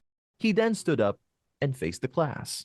Everyone, the outcast just said the president is his dad. They all laughed. He was so used to it. Being bullied just because he had no family was normal for him. But little did they know, he was saying the truth. Little did they know, his dad was the president. Why can't you just accept me? He asked the man reading on the sofa beside him. It was the president. You know the answer. He answered. Is an illegitimate child unacceptable in Malacanang? He innocently asked. The president laughed. No. I'm not hiding you because you are illegitimate. I just fear my enemies in politics might use you against me and might bring you harm. I don't want my son in that situation. Am I clear? How about the first lady? He asked. She only calls me child. Does she hate me? The president looked at him. Whether she hates you or not, Dad loves you. Okay? I love you. In fact, I will announce to the public that you are my child soon when these political wars ceased. The child's eyes grew bigger. Really? Then it means I can call you Dad and I don't have to hide now? Yes. You don't have to hide now. After my operation, I will announce you in public if you want. Can you wait for me? Yes, President, the boy excitedly said. He was even smiling from ear to ear. Why call me President? You can call me anything now. Call me Dad. Tears built up in the child's eyes. It was the moment he had been waiting for, to be acknowledged by his own father and to be able to call him Dad. The child looked at the president. His heart was hurting so good. He smiled at him as tears fell to his cheeks. Yes, Dad. Tomorrow evening, the day of the surgery. Are you nervous? The child asked the president, who was lying in bed, getting ready for the operation. No. he said, and he smiled. I will wait for you, Dad, the boy said. Tomorrow is my birthday. Tomorrow is the end of your operation as well. I don't need anything. The only gift I need is your safety. So be safe, will you? He smiled. For my son, I will. He was holding his dad's hand until they reached the door. Slowly, their hands started to detach from each other. Dad! I love you! The boy shouted. The president looked at him and he mouthed, I love you more. Just then, the president faded from his sight. The judge, who would eventually be Chief Justice, stood beside the child. Dad will be okay, won't he? The child asked. The judge looked at him. He's being operated by the best surgeon in the country, so worry no more. Come, I'll buy you ice cream. However, tomorrow morning, the surgeon went out and later announced the president's death. The boy was devastated. He was expecting him to come out stronger because that was what he promised him. He had a lot of promises to him. Like he'd announce him as his son, they'd finally eat dinner together because he had never dined with his father. He was excited to see his father finally attend family events in his school and for his father to teach him how to ride a bike. But now, he couldn't anymore. He was expecting him to come out fine. Tragically, the smile he saw from his father before the operation was the last memory he had about him. He could no longer hold his hand or hug him because he was gone on his birthday. Hey, The judge said, standing beside him as he cried at his dad's dead body. your dad told me I'd be your guardian if things won't turn out okay. The child looked at him. The judge smiled back, but with eyes full of pain. Can I be your dad? Until the time came that it was revealed that his dad didn't die because of his illness, but because of clinical malpractice. It was chaotic. The whole nation was in turmoil until the surgeon was proven guilty and got life imprisonment. The case was reopened, but it turned out it wasn't medical malpractice. According to the court decision, she intentionally killed his dad because his dad was once threatened to take down her hospital if they wouldn't obey the law. She was found guilty and death penalty was served. She was executed by an electric chair. With hate inside him, he went to the burial of the woman who killed his father. Hey, A girl greeted him. you're visiting my mom? It's strange. People hate her, but I love her. He looked at her with sharp eyes. She deserves the hate. She's a killer, No, she isn't. the girl insisted. She is. She's not. She is. She killed my dad. Your mother is a psychotic bitch. The girl's face turned red and she cried until a boy came and he protected the crying girl. Don't shout at her. That's bad. Ano ba yan? Huwag kayong mag-away. A woman approached them and he knew her. She was the witness who testified against the surgeon at first, but after the case was reopened, she changed her testimony and sided with the surgeon. He just looked at them with hate in his eyes. He left. That was the day he decided to study law, to protect people like his dad, and to serve justice at all cost. Ama pinatay ng sariling anak habang ang inay na trauma. He looked at the screen of the television and his eyes grew bigger after seeing who the mother was. It was the witness of his dad's case years ago. I accepted the case. his cousin proudly said, who was just sitting beside him. You did? He asked curiously. I'm excited. He said. The case is a bomb. It's dope, man. Something came up in his mind. He wanted to take revenge. He wanted to ruin their life, like how that witness twisted facts so that his dad wouldn't be given justice. Remember when I covered up your drug use in the party last year? He asked his cousin with a warning in his voice. I didn't tell father about that. His cousin was caught off guard. What do you mean? He didn't answer and just met his eyes. Wait, Tyler, His cousin said. are you blackmailing me? He smirked. If that's the term, then maybe I am. His cousin's jaw partly dropped. No more words, he said, and he turned serious. Give me the case. He took the case, and it was a hot national issue. What brings you here, prosecutor? A man asked. Coroner, I want the victim's autopsy report. Why would I give you that? The coroner asked. He looked at him darkly. He was the husband of the woman who killed his dad. Because I'm the prosecutor and I am the son of the Chief Justice. Everyone supports me. Will you fight against me? The coroner was taken aback. I don't know what you're talking about. He just laughed.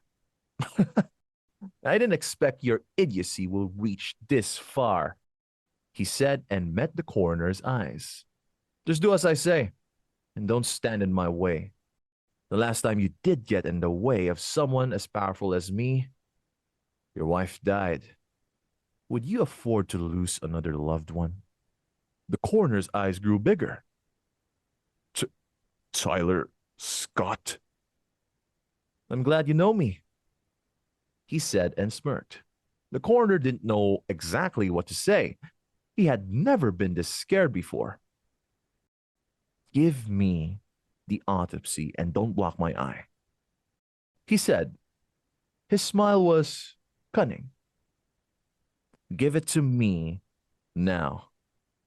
What? Newt, the public defender, exclaimed. The coroner said I'll plead guilty. But I told you, you should not, the prosecutor said, convincing the defense before the preliminary trial started. I have the country's support. Again, in 3, 2, 1. I have the country's support. Do what I say. Besides, I talked to the coroner last night. He knows it. Really? So it means that what his daughter told me when she locked me up in the restroom? Really?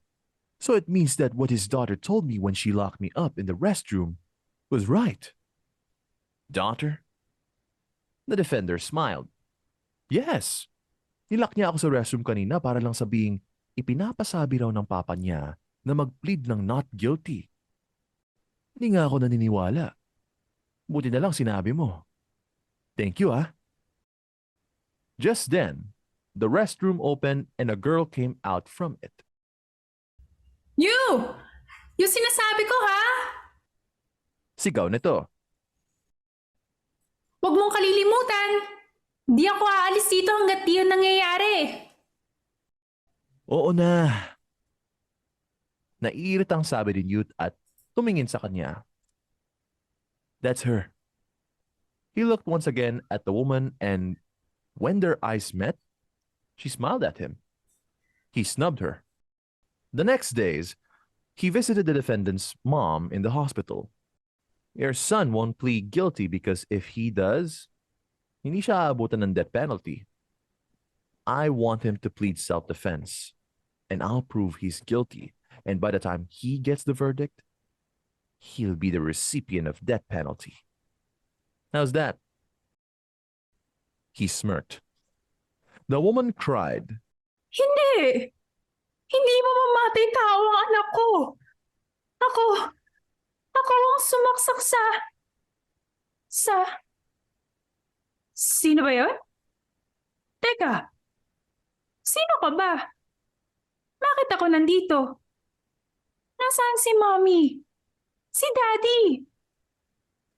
Baliw ka na. Nakakabaliw bang manipulahin ang katotohanan? Umanib sa ibang tao para lang pagtakpan ang kasalanan nila? Ha? The woman looked at him. Sino ka? I'm the son of the president that the surgeon killed, he said, his voice hateful.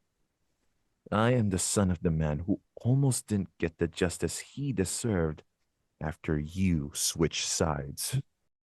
The woman cried. Hindi. Hindi yan totoo. Tinakot ako. Tinakot nila ako. Tinakot? He asked, shocked. It was the first time he heard it. Papatayin daw nila ang anak ko kapag hindi ako tumestigo laban sa doktor. Ayoko. Ayoko mamatay ang anak ko. The woman cried hard. He got bewildered. It meant someone out there was involved. Someone out there manipulated things. The guy doesn't have to die yet. If he dies, it means the case is closed. No. He murmured to himself inside his car, and then something popped in his mind. Right. I need to use the coroner's daughter this time. He called the girl and he handed the video of the defendant's mom admitting the crime. He had deleted some parts of the video. He smiled as he took it. The guy was proven guilty and was sentenced to life imprisonment. 10 days after the verdict, he filed a motion for a new trial. 8 years after, the motion got approved. He resigned from his office and joined the defense. Be careful with the detainee, Newt said. He's more than just a detainee. He's a genius. So he tried his best not to act whenever Traise Stevens was around. The man was smart. One wrong move and he might sense something. He put the article about Courtney's mom on Newt's side. They read it and she got curious. He lured her into the prosecution office so she'd hear everything. Newt, as the lookout outside, was in the plan too, including prosecutor Avery Himesworth's script as well. That's too easy. Avery said once he requested it. Just promise me that this will destroy her, and I'll do well. When she was in the police station, he handed her the flash drive. As expected, it triggered her. Until everything fell in the right place when Courtney reopened the case and summoned all the jurors. The judge, the senators, lawmakers, and other figures involved with the subpoena. The plan was successful. He looked at his dad's grave and smiled. The players are set. Now is the time to play the real game, Dad. I found myself sitting in front of Traise inside the detention building's room, staring at each other. His face seemed so weary. Like me, he seemed so tired of everything. I cleared my throat. So as you know, I started. The prosecutor used me while the defender was a spy. In the next hearing, I won't be surprised if I'll see both of them on the prosecution side.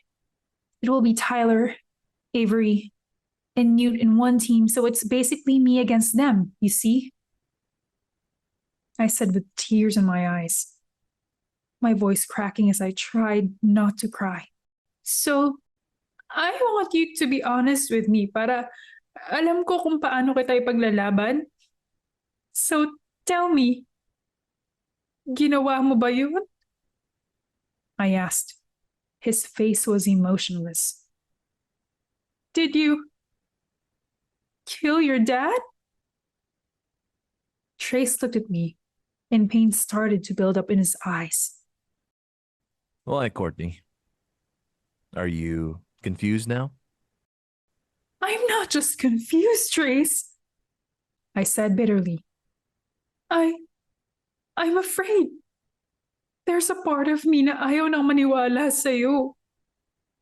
He looked down and smiled bitterly, weakly. I see. Don't get me wrong, Trace, please, I said, my voice shaky. My eyesight started to become blurry with tears. Mahal kita. Mahal na mahal kita. Gusto kong maniwala sa'yo pero masyado na akong nabubugbog ng pagtitiwala ko sa lahat. Tears were in his eyes too. You don't have to explain yourself. He said, and smiled at me weakly. I understand. I understand. I finally burst into tears. Gusto kong maniwala sa'yo, I said, while crying uncontrollably. I want to help you. I want to fight for you. My voice cracking. Pero sa mga nangyayari, sa pagsisinungaling mo, hindi ko na alam, Trace. A huge part of me doesn't trust you anymore. A huge part of me got damaged by those sudden betrayals. So, help me, please. I looked down and cried hard. Gusto kita paglaban kahit magulo na. Kahit nakakasakit na. I said, and my voice broke again. Kaya, tulungan mo naman ako. Huh? Tell me everything with no lies. Everything? Trace asked me while looking deeply in my eyes while tears were on his too. Everything, I reiterated. With no lies? With no lies, I said. Will you love me still? Tears fell from my eyes after seeing the pain that was swallowing him alive. Let's, I said, my heart breaking into tiny million pieces. Let's see. Tell me the truth first. Ask me to defend you like before. Give me the strength para lumaban, please. I'm begging, Trace. Okay. Trace said, and he looked into my eyes. From there, I could see how he was drowning in so much pain and suffering too. He gulped.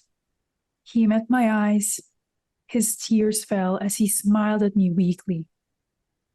Convict me, attorney. Chapter 15. She Who Destroys the Game. Things started to feel uneasy. It seemed so vague, so disturbing, and utterly uncomfortable. And then I heard noise. A really loud noise. Buti naman! One said. Dapat lang yan, no? Dapat nga noon pa yan. One angry man said. Wag Wag niyo niyo nang nang patagalin! Angry people were complaining. Then, things became clearer to me now. There was a mad crowd in the middle of an unfamiliar place. There were soldiers and policemen all over the place who looked as if they were securing its safety. And they were all screaming and shouting at a man standing on a stage. As I redirected my eyes towards the stage, I saw Tyler, Traise, Newt, Avery, and my dad on one stage. What was happening? And then Tyler smiled. Your Honor, He said confidently. I move a strike. Avery smirked. Your Honor, I demand a death penalty. Newt agreed. In light of that, I demand that this case be closed. In a flash, police surrounded Trace and my dad and brought them up to a device I failed to recognize quickly. Wait. What? And I was utterly shocked when I recognized it. A guillotine. It was their device for the death penalty, used to behead the guilty person, cutting their head off in front of the public. The crowd was cheering wildly, and I found myself in almost lethal pain. Trace's eyes were wandering around as if seeking something, and then our eyes met. He stared at me. I told you to convict me. He shouted angrily. You're stubborn. I heard my dad, I told you to drop the case. and before I could even move, I found blood spitting in the air. 2 heads just got severed. The crowd was cheering insanely after seeing the blood that flowed like a river in the whole place. Newt and Avery laughed. Tyler looked at me with a smirk on his lips, and he announced, Game over. I opened my teary eyes, and I sat up. Dream. Just another dream, but it felt so real. It was similar to my first dream about Trace's case, but this time, some things had changed, and my dad got included in the scene. With a heavy chest and gasping for air, I stood up and walked downstairs to get some water and cleanse my mind. But to my great shock, I found my dad sitting on the sofa, reading some papers. Why are you still awake? He asked, with eyes still on the papers. Nalimpungatan lang po, I replied, with pain in my chest. Okay. He said. I looked at my dad, and the scene in my dream popped in my head once more. No, I don't want Dad to die, Bakit? my dad asked when he felt my presence still there. Dad, I said. About Newt. Have you received his resignation letter? Yes, I answered. That bastard. My dad mockingly said. That was his dream. Po? I asked, confused. He resigned to join the prosecution because he saw a probable cause to prosecute your friend. It was his dream to be in prosecution. But I let him handle the defense. He was mad for 8 years. Hindi niya po siya inutusang umalis? I asked. My dad shook his head. No, it was what he wanted. My jaw clenched. He quit because we were losing, and he joined the other side because their chance of winning was higher. Since it was a national issue, being on a winning team was a good opportunity for his law career. There was silence.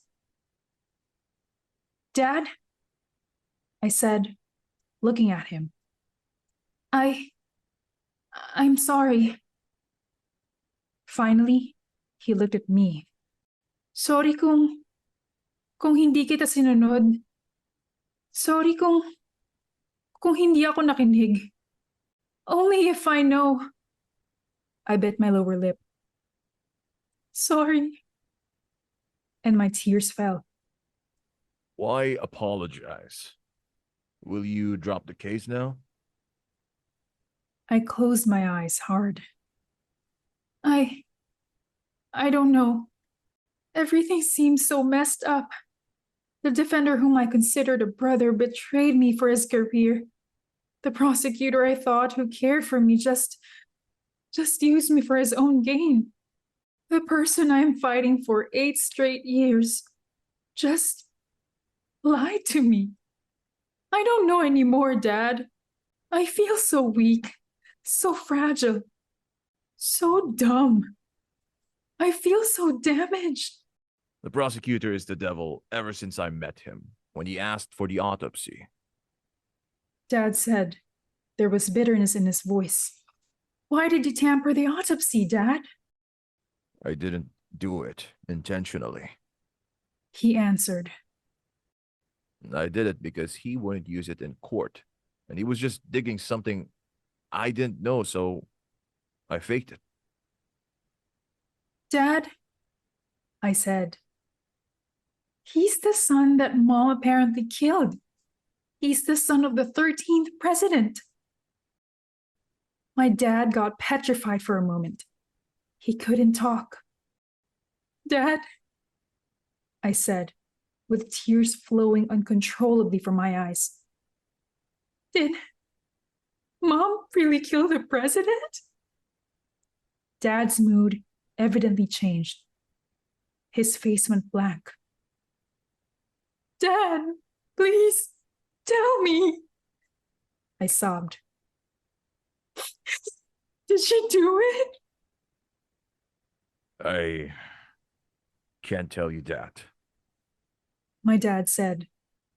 but I believe these can. He handed me a box. Before I could answer, he smiled at me. Don't focus on your mom's case yet. Focusing on it will divert your focus from Traise's case. But focusing on Traise's case will give you answers about your mom's case. If that makes sense.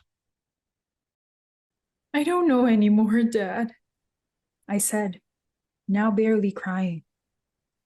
Pakiramdam ko, bagsak na ako. Pakiramdam ko, pinagkakaisahan na ako ng lahat. Quitting will do you no good. Dad said, giving me an encouraging smile. Dropping the case will cost your friend's debt, and losing the case will give him debt too.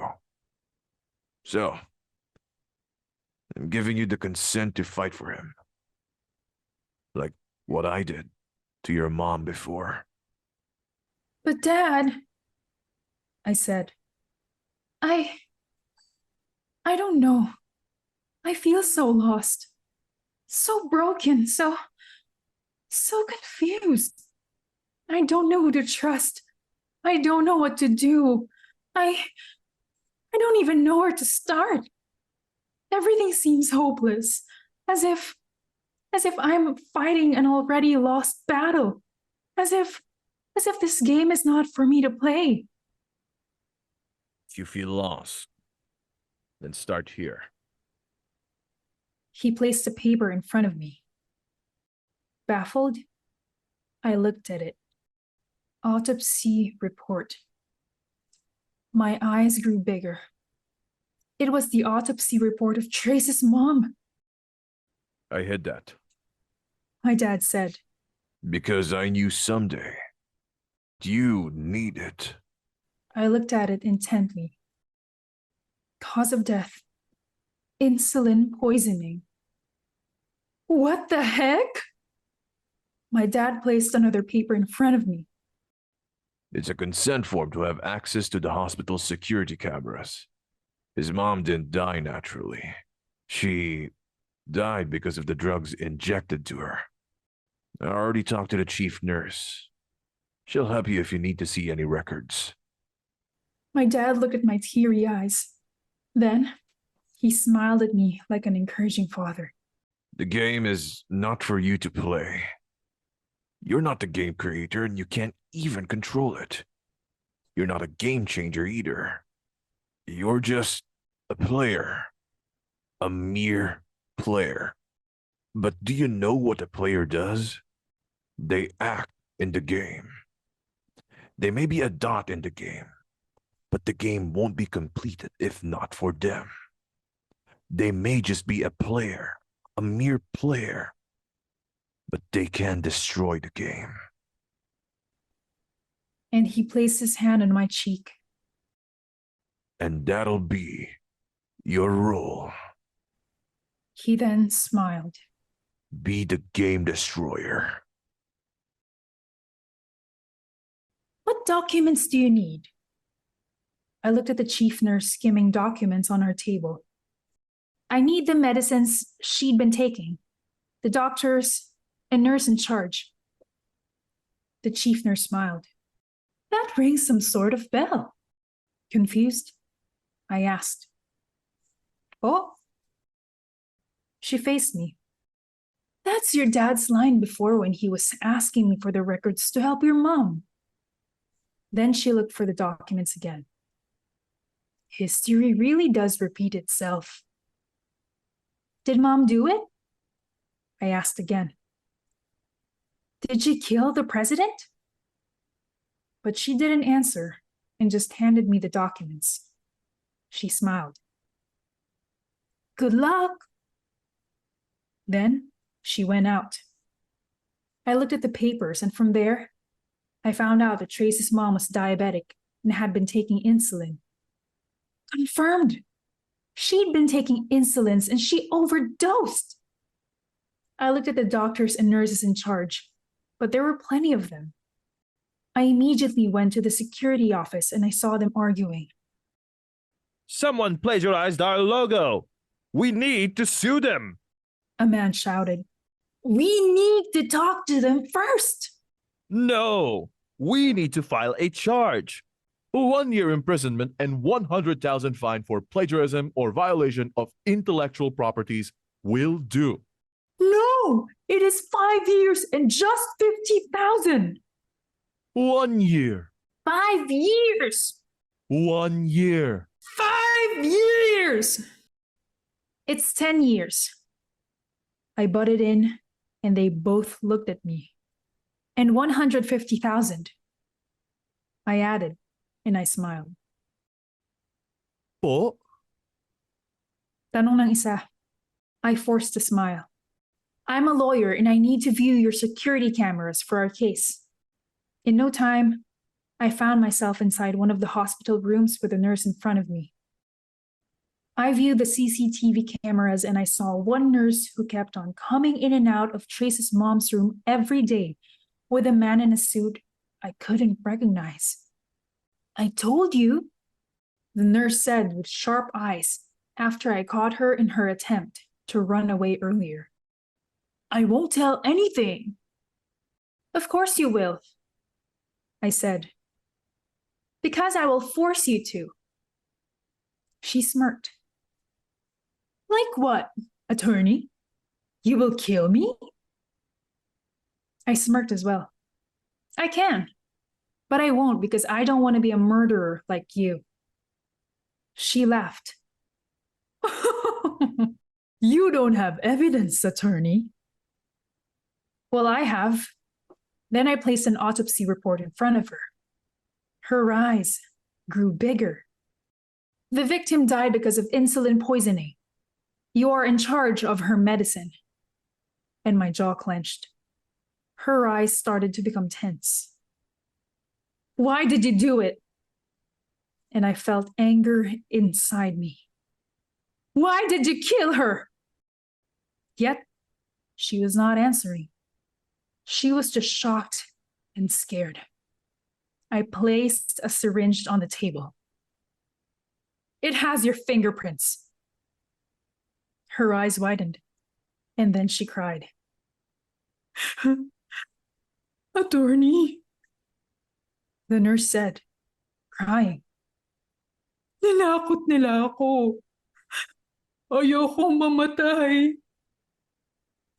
My eyes widened, shocked at the sudden confession. Tinakot? She held my hand eagerly. Attorney, tulungan mo ako. Hindi ako pinatatahimik ng konsensya ko. Papatayin daw nila ako. Ang pamilya ko kapag hindi ako sumunod. Someone was manipulating something. Bakit? I asked, eyes confused. Bakit siya? She looked at me. She was the nurse of the case before. What case? I asked.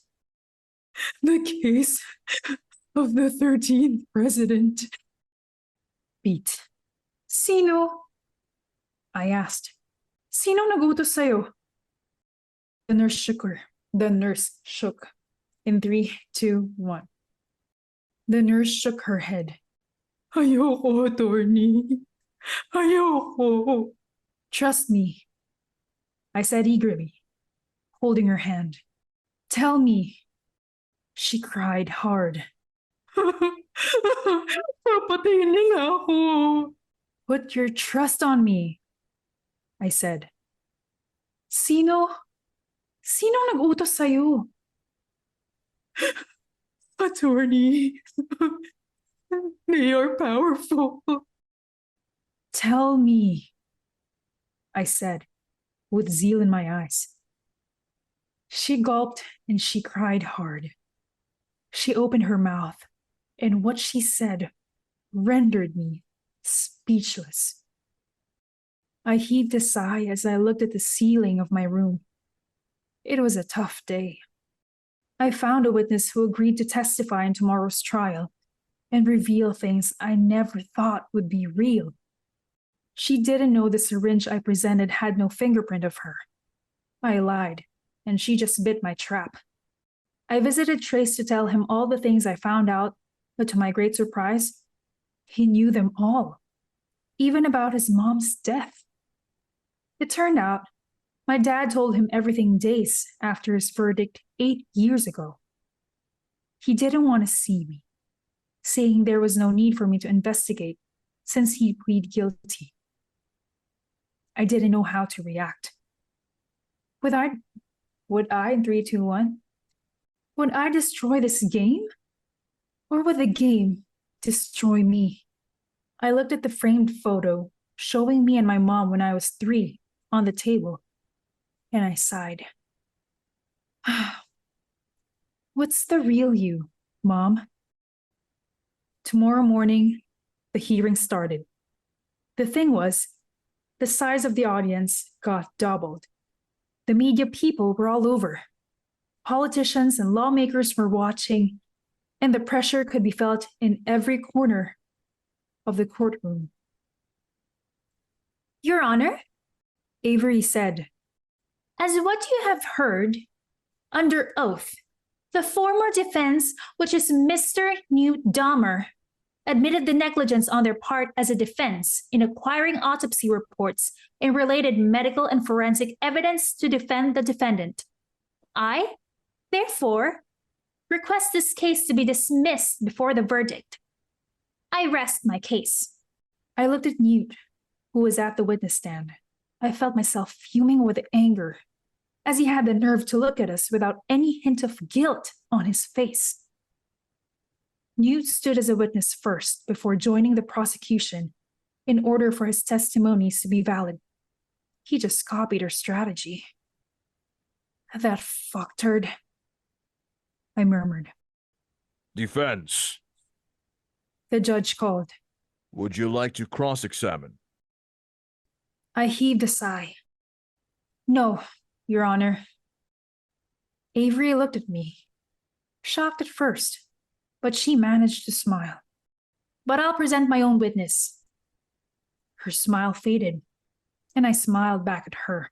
Begin. The judge said, and I walked in front, facing the crowd.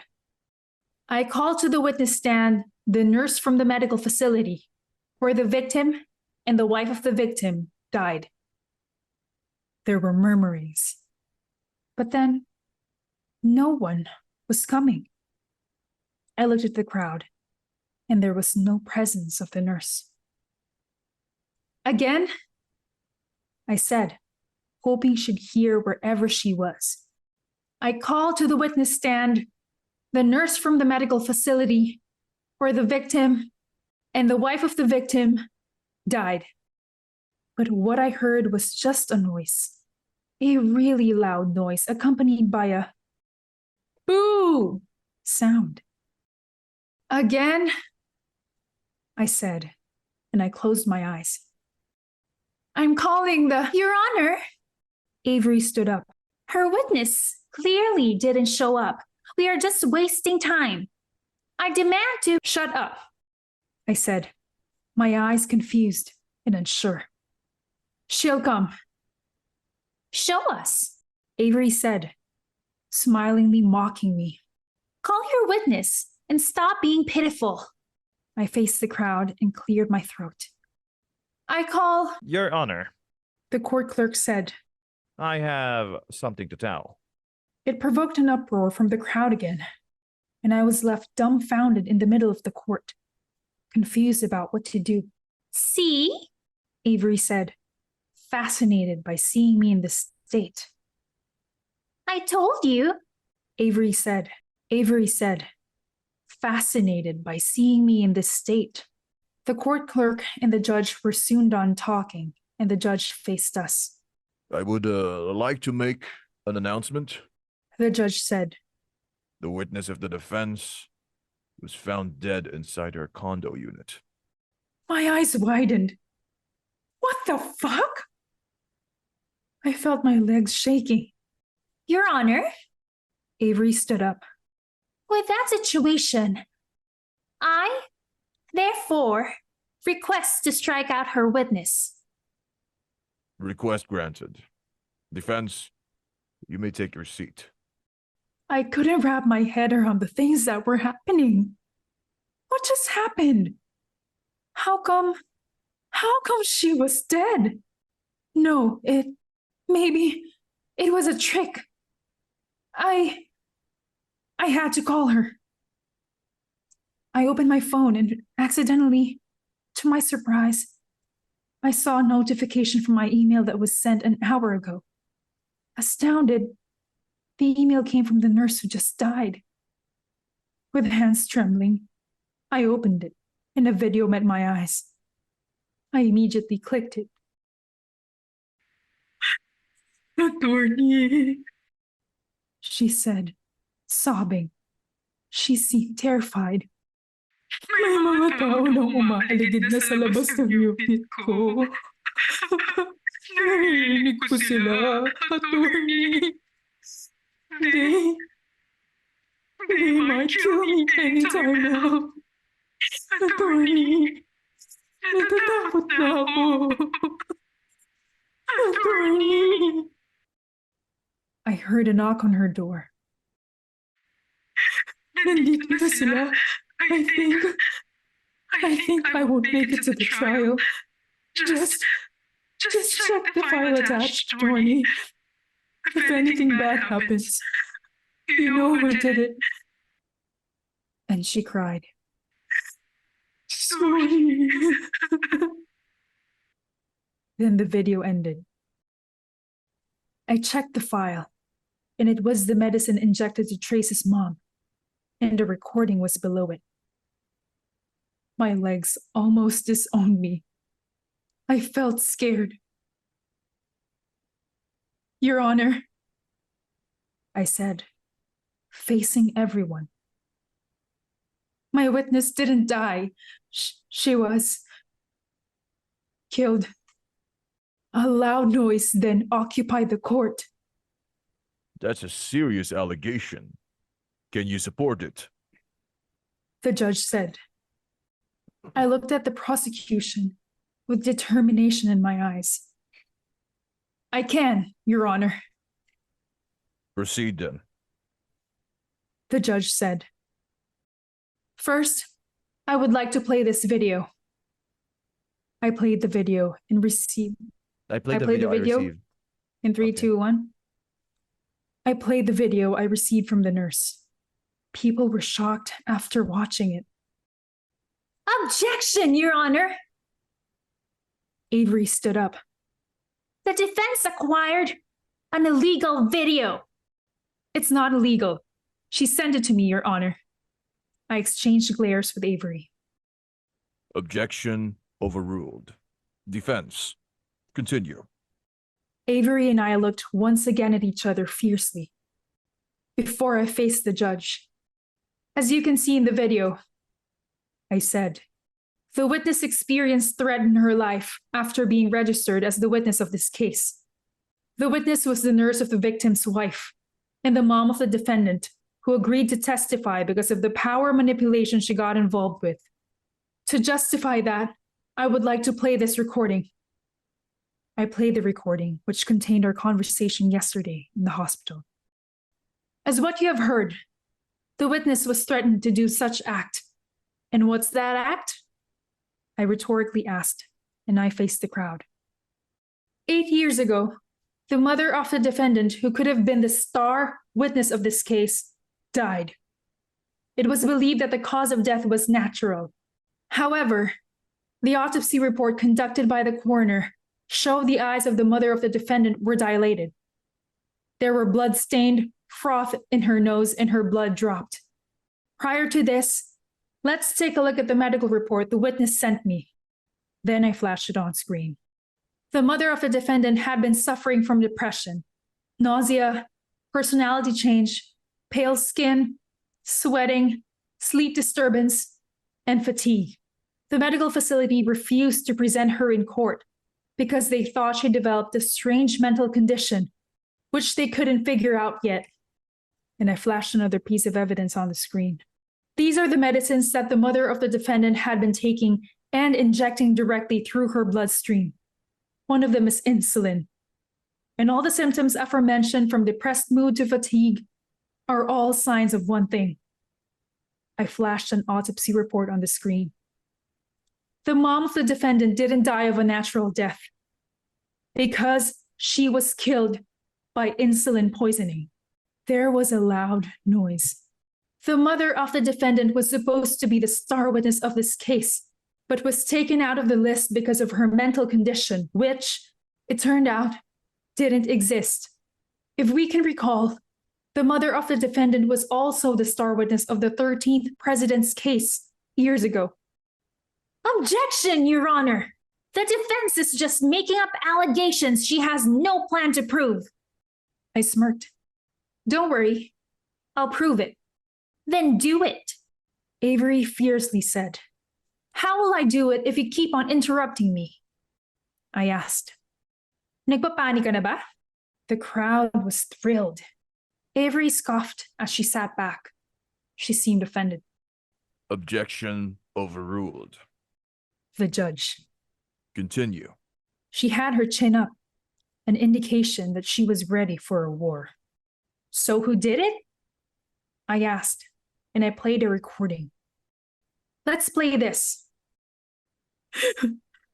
Papatayin nila ako. A woman's voice could be heard.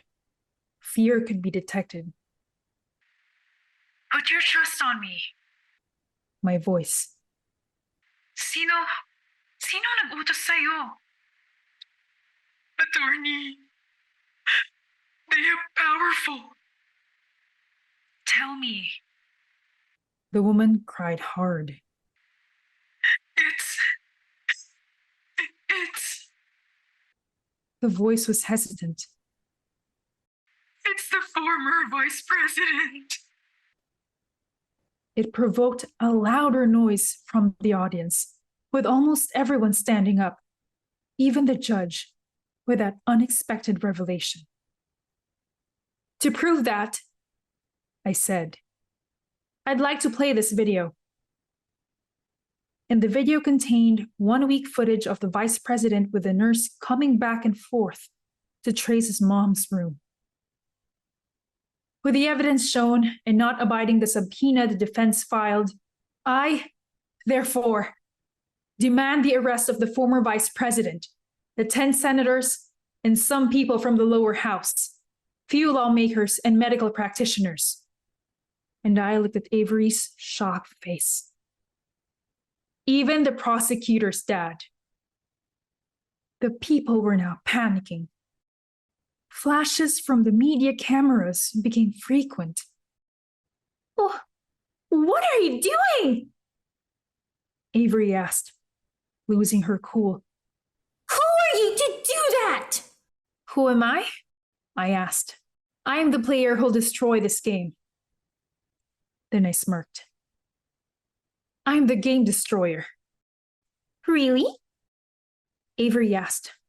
Then I demand your dad's arrest for hiding an autopsy report for 8 years, which is against Presidential Decree number 1829. And as a punishment, I'd like to file a charge and demand to take him out of his position. She looked into my eyes sharply. You forgot you cannot destroy the game I can manipulate. I'm the game controller. And I'm the game creator. We both looked at the owner of the voice, and to my surprise, it was Tyler. Your Honor, I request to take over.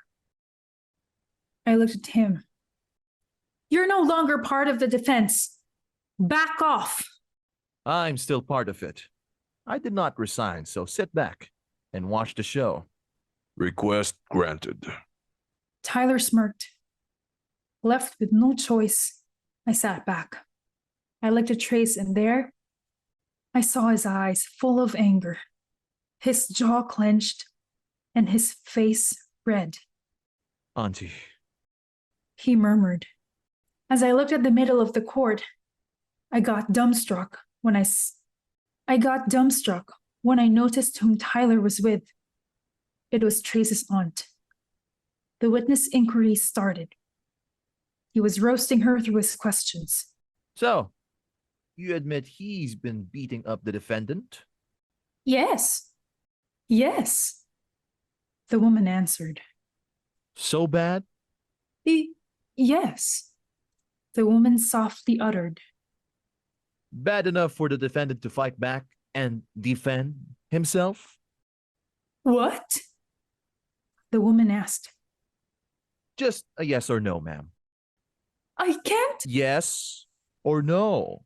but Just a yes or no, I said. he's not like that. He's good. I know, but a yes or no will do. He loved him as a child before. He didn't beat him up for no reason. I understand. But I said yes or no. He's just hurt by what. A yes or no, ma'am. Shut up! The auntie got mad. He wasn't beating him up for no reason. He loved that child before better than how he loved himself. But my sister was a whore. She was indeed a whore. Shut up. Traise stood up. You ruined my family, so shut up. Your mom ruined your family first.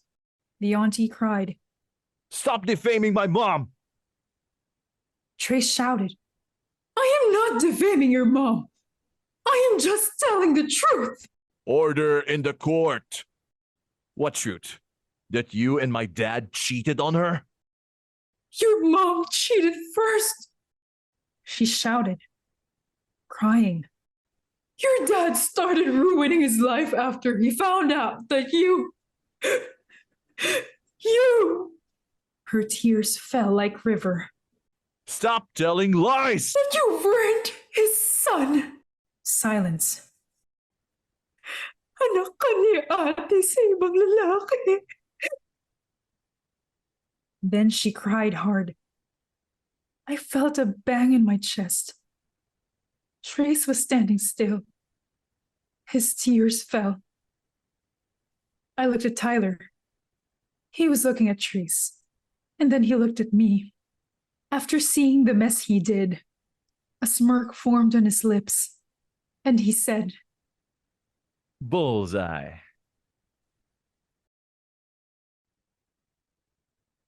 Chapter 16. Game over.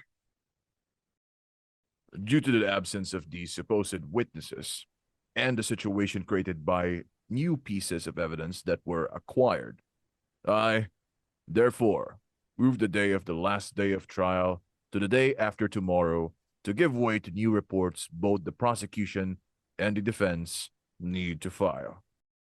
Matapos niyon ay tunog ng gavel ang narinig mula sa judge. Nagsimulang magbulungan ng mga tao.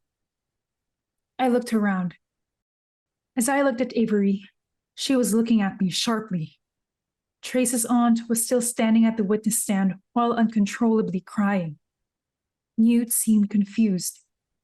Tyler, on the other hand, looked like he was amused. Leave. I looked at Traise, who was beside me. He seemed devastated. His face had turned madly red and there were tears in his eyes. But I said, leave. he exclaimed to me while his jaw was clenched. He probably still couldn't believe the revelation his auntie just spilled. Few seconds later, he was escorted by police out of the courtroom, and in the blink of an eye, he disappeared from my sight. Well, I guess that's it for today. I heard that mocking voice and I looked at the owner of it. When our eyes met, I looked daggers at him as if I could kill him any time. When he saw the anger written all over my face, a smirk formed on his lips. He then turned his back and walked away. "So what are you up to?" I asked while following him, but he wasn't looking back. Hindi pa ba sapat sa'yo yung niloko mo kaming lahat? Na nagpanggap ka at pinaniwalang kakampi ka? Pero ang totoo, ginamit mo lang kami, ha? Na ginamit mo lang ako? That was when Tyler stopped and turned to me. Courtney, think whatever you want to think. I have my own agenda to fulfill. Agenda? I bitterly smiled. Anong agenda, Tyler? Nagaguhin kaming lahat? You know, He said, in the first place, you should not be mad at me. Tinutulungan pa nga kitang kilalanin mo ang sarili mo. "What?"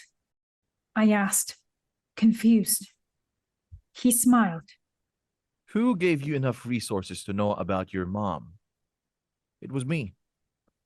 Who gave you an idea about your mom? It was me. And now I'm helping you unravel your family secret. "Family secret? What do you mean?" I asked.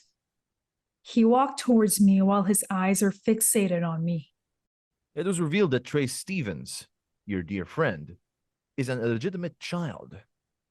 Nanay niya ang tumestigo laban sa nanay mo para mabigyan siya ng death penalty, which apparently caused her death.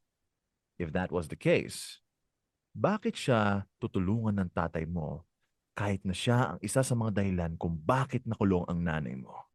Bakit siya bibigyan ng tatay mo ng trabaho after malaman ng tatay ni Traise na hindi niya ito tunay na anak? I felt a bang in my chest. And why would your dad support the education, even giving allowances of the son of the woman who testified against his wife, making way for you and Traise to get close? I felt my heart stop. He narrowed the gap of our faces. Tell me, is your friend really your friend? Or he's more than that? Tyler smirked. Stay tuned. His smile faded. He turned dead serious and walked away. With my mind in absolute confused state, I went inside our house and I saw my dad on the sofa, reading something. That was a nice move. He said, and he put down the paper he had been reading. How you presented the evidence was perfect. I looked at him with blurry sight, as tears were now forming in my eyes. What's with the look? He asked me, then he smiled. Are they gonna arrest me soon? "They will," I said, and I looked at him intently. "Dad, is there something you want to tell me?" Tell you what? About myself, about this family, about fucking everything. My dad's expression changed with the abrupt change in my mood. He turned dead serious. I told you, He said, the box can answer your questions. But I want you to tell me everything! Alam niyo ba kung anong nararamdaman ko ngayon? Parang hindi ko nakilala ang sarili ko. Napakaraming sikreto. Napakarami kong hindi alam. Pakiramdam ko, hindi ko kayo kilala. Parang joke time lang lahat. Ang gulo-gulo, Dad. Sobrang gulo. So please Please tell me everything. Please. I'm begging. My dad's eyes turned teary and the pain was written all over it. Would you be able to handle them? I will, and I can, I answered. Even if it means letting go of things you can't live without? I heard a bang in my chest. Did you? I said, stuttering, tears flowing like a river. Just confirm that my friend and I are siblings? My dad looked down. I saw tears from his eyes fall. A man in his 20s with the word detainee on his shirt entered the interrogation room and was suddenly stunned upon seeing the person who was waiting for him inside. It wasn't the former prosecutor he knew, or the defender he once considered a brother, or his friend he oftentimes called attorney. It was the woman with the sweet face of an angel, but had the mind of a clever devil. She was the one who controlled the game that anyone should not mess with. I hope you're pleased to see me. She said, with her usual smile. The man sat in front of her, with an emotionless face. Well, I'm a bit flustered. He said, I never thought someone as successful as you, Avery Himesworth, would visit me. The last time I did was 4 years ago. Am I right? Avery asked, smiling still. Yes, Traise answered, and you told me Courtney had a boyfriend when she had none. She laughed. I was just kidding that time, Trace. Don't tell me you believed me. The man smiled. I did. The woman laughed. You still look the same. She said, And act the same. Well, contrary to me, you've changed. He said, looking at her. What happened to you? You ask yourself that question. Avery said, and her facial expression changed.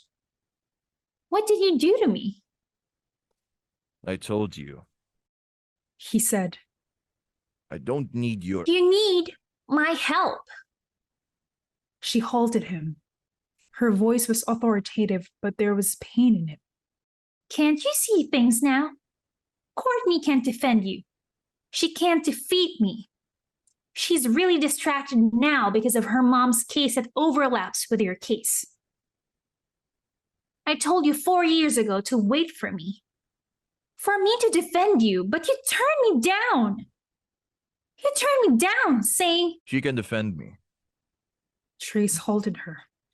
She can. And she will.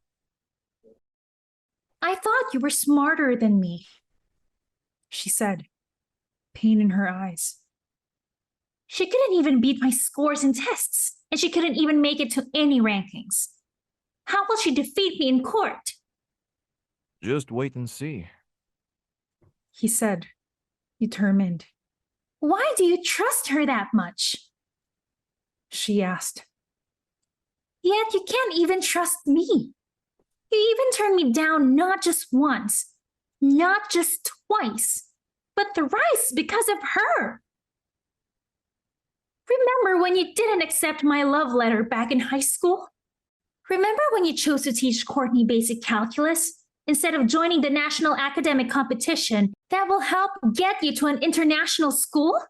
Remember how many opportunities you sacrificed just because you didn't want to be apart from her? Remember how you ruined your life for her? That's my choice. He said. It's not living if it's not with her. Avery looked down, and tears formed in her eyes. How long are you gonna hurt me? No. Traise answered. How long are you gonna hurt yourself? He looked into her eyes. When you confessed your love for me several times and I oftentimes turned you down, that didn't mean I didn't like you. Well, I like how smart you are. I like how goal-oriented you are. I like how competitive you are. But you know, I can't see you as something suitable for me. You're too good. You're like a lost angel, a lost and tired angel looking for a safe haven to suit your tired wings. But I guess I'm not that safe haven you're looking for. It's somewhere else. She weakly smiled. You really know how to turn someone down in a poetic way, huh? It's a talent, I guess. He said, smiling back at her. But I think it's over for you too. Avery said. What do you mean? He asked, confused. You're an illegitimate child and your dad abused you for being one. Think of it. Your mom testified against the coroner's wife. But why did the coroner give your mom a job and give you a scholarship? He opened his mouth to say something, but he couldn't come up with any words to say. She smirked after she saw how it caught him off guard. Strange, isn't it? It is. The man said. But can you do me a favor? Let's see. What is it? Traise smiled. Do your best to convict me. I look at the man sitting in front of me inside the interrogation room. Former Vice President, how's life treating you here? I asked, smiling at him sarcastically. It's fine. He mockingly said. Comfortable so far. Guess what power can do? I smiled bitterly. Ulit. 3, 2, 1. I smiled bitterly. It should be fine, and you should start to adjust, I said. After all, you'll spend the rest of your life here. He laughed. I never met any woman as brave as you. He said, but then his expression changed. Oh, there is. Your mom. But my bad. She's dead. My expression also changed. Have you seen her expression when she got killed by electric chair? It was fun to see. My jaw clenched. Don't worry, I said, anger now in my eyes. You'll experience it soon. Really, attorney? He asked while smiling sarcastically. I have the power, but I wonder if your dad has. My eyes grew wider. Don't drag my dad into this, I said, and my eyes gave him a warning. We'll see, attorney. He said and met my eyes.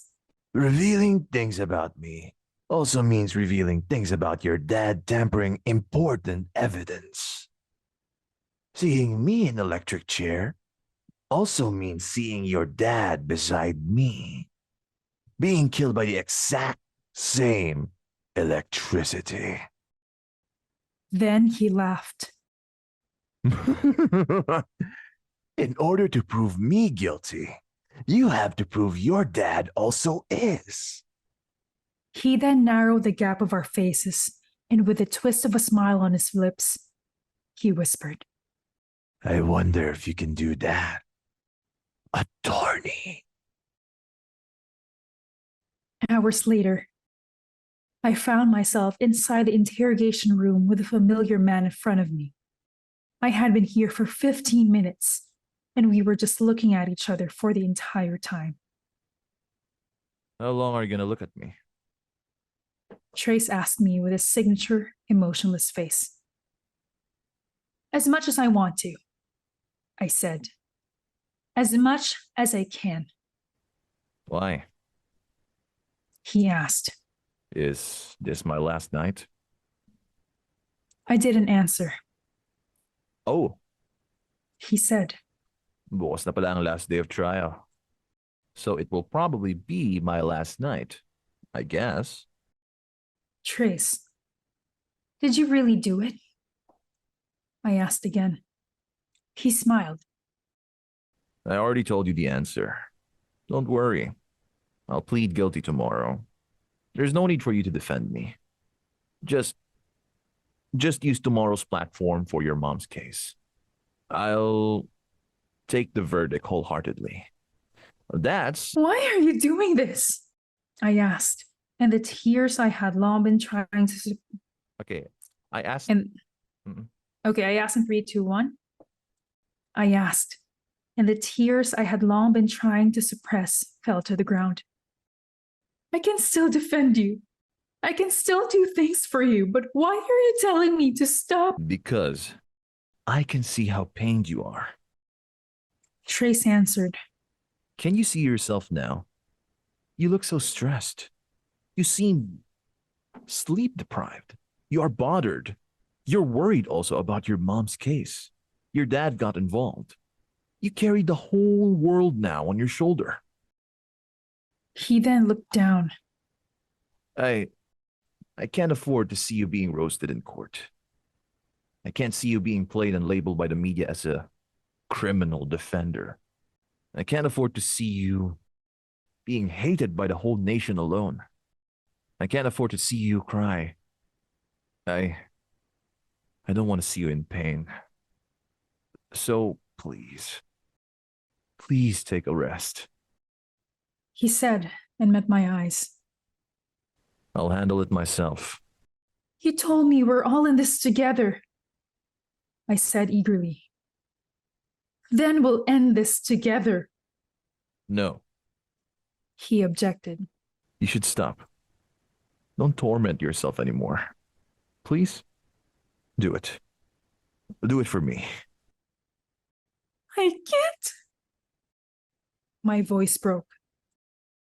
You can. He encouraged. I said I can't. I exclaimed. You can, Courtney. Listen to me. He insisted. His emotionless face started to get emotional. I studied my case well. If you'll still defend me, it means you have to drag influential politicians into this. Even your dad, Courtney, you have to drag into this mess. He gulped. Once proven, they will all be imprisoned, or worse, executed. It's going to be you against the whole nation, the ruling elites, and you even have to sacrifice your dad. But if I'll plead guilty, everything will end. It's only me who needs to sacrifice, so there will be no more casualties. So please, do me a favor. I met his eyes. Tears started to form in his eyes too. Sacrifice me. I can't. I said and burst into tears. You can. Trace said. Tears were glimmering in his eyes. Whatever our relationship is, best friends or siblings, please always remember that I love you forever. Forever and always. I looked at him and I saw how hurt he was. You also think we are siblings? He smiled bitterly. I guess we are. And what if we are? I asked, and my voice cracked. Then He said, I have to let you go. What? I exclaimed. Can you hear yourself? We can't do anything. He said, It's immoral. It's immoral. It's wrong in everyone else's eyes. As much as I want to, I can't see you being humiliated by just anyone. I want you to be happy. Even if it's not with me. Even if it no longer includes me. What are you saying? I asked. Are you perhaps building a wall between us? If that's the term, then I am. Don't you love me anymore? I asked, my voice cracking. You know, He said, my I love you comes in different forms. Sometimes it's when I wake up at 4 in the morning to walk and go to your house just to make sure you wouldn't be late again. Sometimes it was when I was being strict whenever I was tutoring you because I wanted you to be the best. Sometimes it was when I walked you home after class just to make sure you'd be safe. Sometimes it's when I built my fence high just for the other guys not to befriend you and later cause you heartbreak. He smiled at me weakly as his tears fell to the ground. Sometimes it's when I was watching you all night as you slept after an earthquake just happened, making sure you'd sleep safe. And most of the time, it was when I held your hand when you're scared, kissed your forehead when you felt insecure, and hugged you when you're about to cry. Ironically, it also comes in the form of when I say, I'm letting you go. I felt myself getting numb. I couldn't feel anything. I felt so fucking lost. I love you so much. He said. His voice cracked and tears fell on his cheeks. To the point that if leaving you will later cause you happiness, my love, I will. Don't, I said, crying. Please. Trace shook his head. I'm letting you go, not because I want to, but because I have to. I bit my lower lip and cried. No, Trace. Please. He gulped. Now, you won't understand it, but someday, I know you will. By that time, I want you to be happy. Even if I'm not there. I cried again and was trying my very best to stop my heart from breaking. Can I make a request? He asked, smiling painfully, while tears welled in his eyes. When the world forgets me, please remember me. I sobbed again. The pain in his eyes was enough to murder me. Can I make a request as well? I asked, my voice shaking. Sure. He said, trying to flash a smile while another wave of tears was building up in his eyes. Can you sing for me? I asked.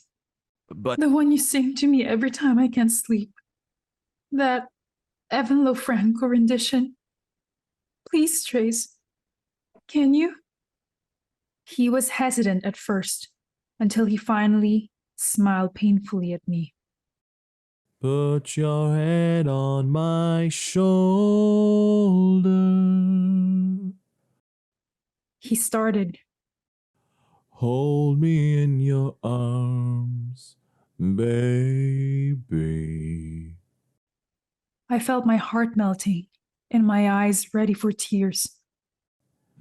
Squeeze me oh so tight. Show me. He continued singing and he smiled at me. Show me that you love me too. I felt something piercing my heart. Put your lips next to Mine dear, won't you kiss me once, baby?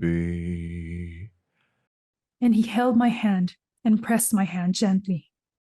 Just a kiss goodnight, maybe. And his tears fell. You and I will fall in love. He stopped and he looked into my eyes. He then wiped off the tears on my cheeks. If I die tomorrow and turn into ashes, I'll be reformed in the next lifetime. And I will wait for you there. He said, and he smiled at me weakly, and he mouthed. I love you. The next day, I found myself inside the courtroom. The scenery reminded me of the last trial 8 years ago. The audience was filled with media personnel, lawmakers, politicians, and even the Chief Justice came. The media people were all over the place, seeking a good place for their coverage. Outside the building was a mixture of activists, former vice president supporters, human rights groups, and people asking for a death penalty for Traise. It was undeniably the most controversial issue in the country. In fact, it was the headline of many newspapers. Defense, are you ready? The court clerk asked. I am, I said. Then I looked at the prosecution. They were composed of the duo of Newt and Avery. Traise was sitting beside me, and Tyler was nowhere to be found. The hearing started. It was a tough and heated argument. I called Traise's aunt in the witness stand again, and there, she revealed the original plan of Traise's dad to poison his wife and obtain her insurance. As you heard, Your Honor, I said. The victim aimed to commit a crime and the defendant just stopped him. I rest my case. Prosecution, would you like to cross-examine? No, Your Honor. Newt replied. But I would like to present our evidence. He walked to the front with an innocent-looking face, like he did nothing wrong to me at all. At this point, Your Honor, Newt started. I would like to play this recording. Few minutes later, the recorder played and was heard by everyone inside the court. I've been telling you, I'm guilty. Ayaw niyo kasi maniwala. A voice said. You fought for me just because you think I can commit such a horrendous crime? But Courtney, I just did. My eyes grew bigger after hearing it. Yun yung pag-uusap namin ni Traise 8 years ago. Objection, Your Honor, I said. The prosecution acquired illegal evidence they do not own. Your Honor, Newt said back confidently. the evidence was personally recorded by the current defense for the former prosecution to hear, and the former prosecutor registered it under the prosecution evidence possession. Therefore, it is not illegally obtained. Then I remembered that I let Tyler hear our conversation before. Shit. objection overruled. Continue. Thank you, Your Honor. Newt said and looked at me as if he was mocking me. Let's continue. So, this was the real Newt. He could do well in court, but he chose to be petty before. You're right about my mom, attorney. She stabbed my dad, but at the same time, you're wrong. The voice from the recorder said, She didn't kill him, Courtney. I did. Everyone gasped, including me. Newt smirked. As you have heard, Your Honor, and dear jurors, the defendant admitted the act. But there's still more. He said, and he played the recording again. Dumb detective. detectives, dumb police, and dumb law. They think he really died because of that? What do you mean? I heard my voice. My dad didn't die because of the knife. He said, It was poisoned, Courtney. I poisoned him. Newt stopped the recording and he faced the crowd. The defendant admitted the crime and said it was poisoning. Now, let's take a look at this exhibit. Then he flashed something on the screen. This is the autopsy report of the victim. The cause of death was not by multiple stabs, but by poisoning. In the recording, the defendant said he poisoned the victim. Therefore, his confession and the autopsy findings matched. With that as a takeoff point, we stand firm in saying the defendant is guilty by all means. Newt said and smiled. The prosecution rests. There was a loud noise coming from satisfied spectators who were impressed by what they heard and witnessed. I looked at Traise and I couldn't read his face. This ain't right. I had to do something. Your Honor, I said, I would like to summon a witness. I called the coroner to the witness stand. My dad took the oath of affirmation. What are you? I asked, feeling my heart breaking apart one more time. I'm the city coroner, attorney. He said. What does the coroner do? The coroner may conduct an inquest to know someone's cause of death under his jurisdiction, attorney. Was the death of the victim under your jurisdiction? Yes, attorney. I gulped.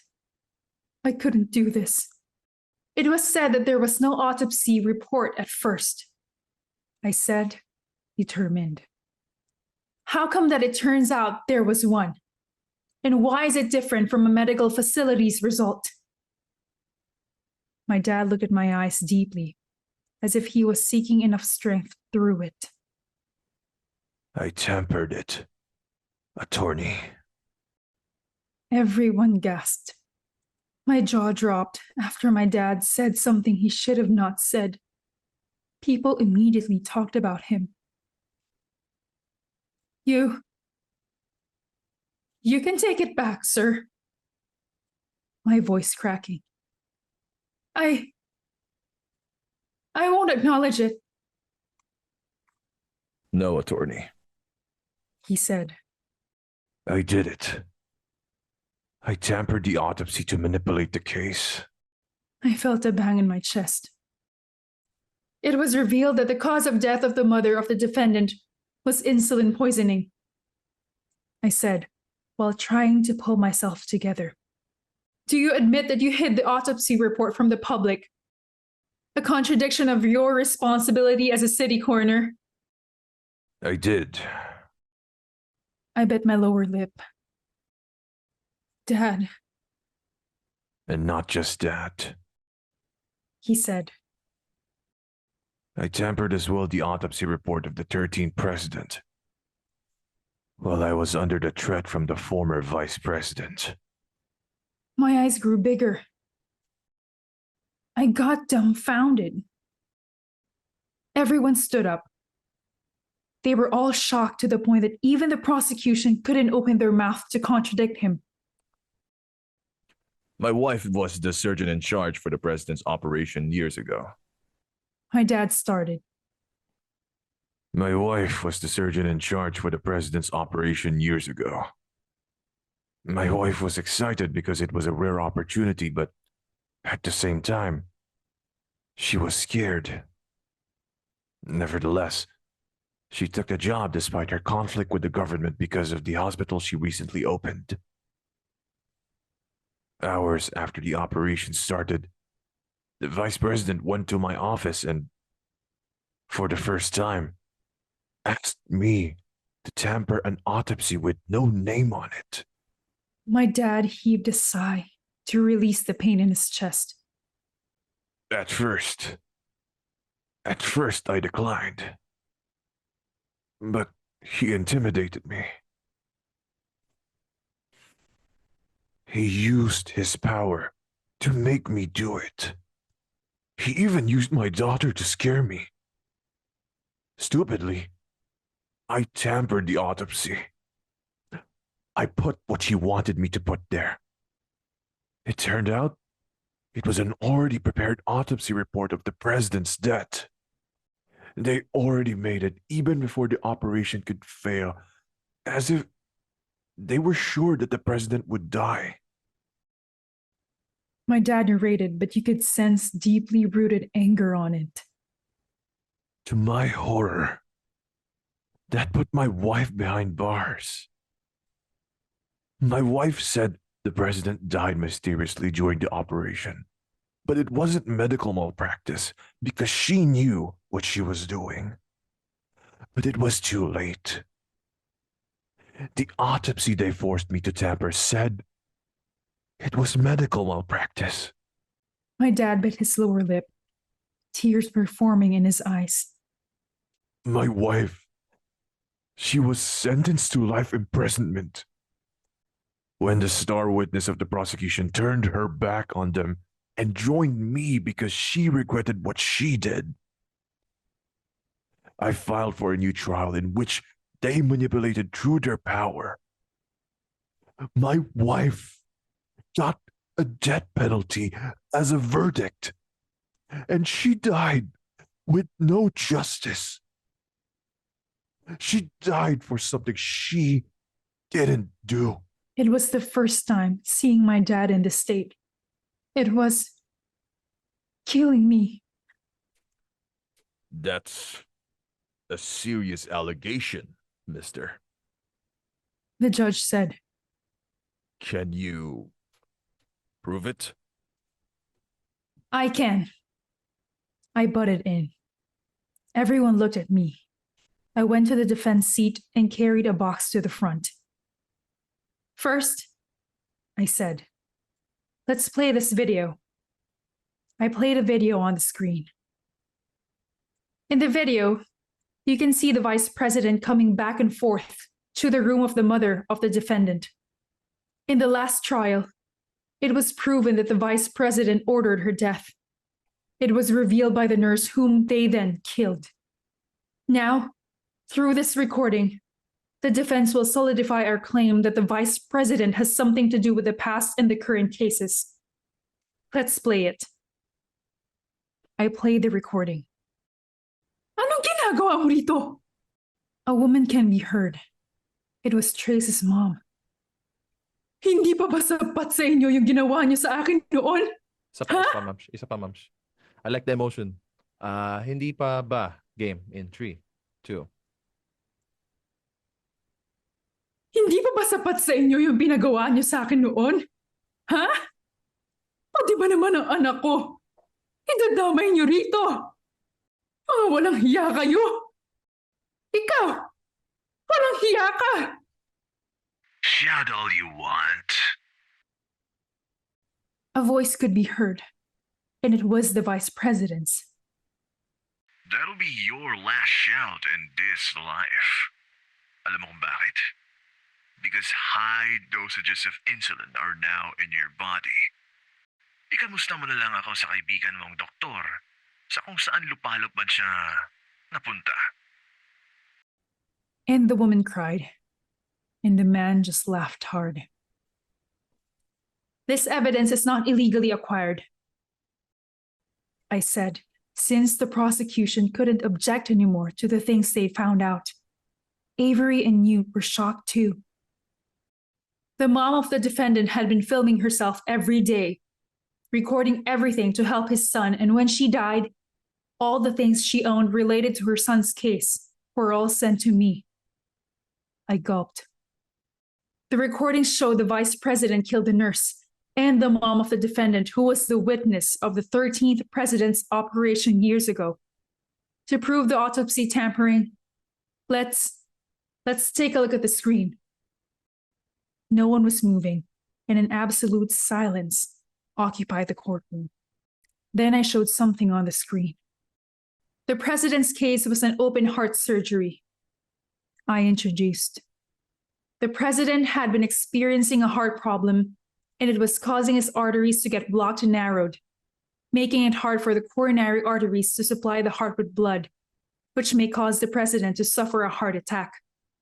I looked at them, making sure all eyes and ears were on me.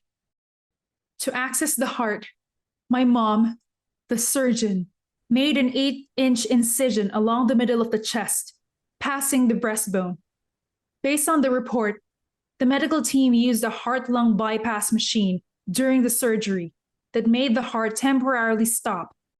And the bypass machine took over the heart's pumping action, and it removed blood from the heart via tubes. The machine then removed carbon dioxide from the blood, added oxygen, and returned the blood to the body through the process called on-pump surgery. I looked at the prosecution, and Avery was looking at me intently, waiting for an opportunity to object. However, while on the process of it, the president had a cardiac arrest, which tragically caused his death. I said and faced the judge. They said it was clinical malpractice, but I begged to disagree. Why? Because my dad, the coroner, made a truthful and not a tampered autopsy. There were murmurings. I flashed the autopsy on screen even before either Newt or Avery could object. The president didn't die because of the surgeon opening him up, but because he was injected with potassium chloride, which caused muscle damage that took effect during the operation.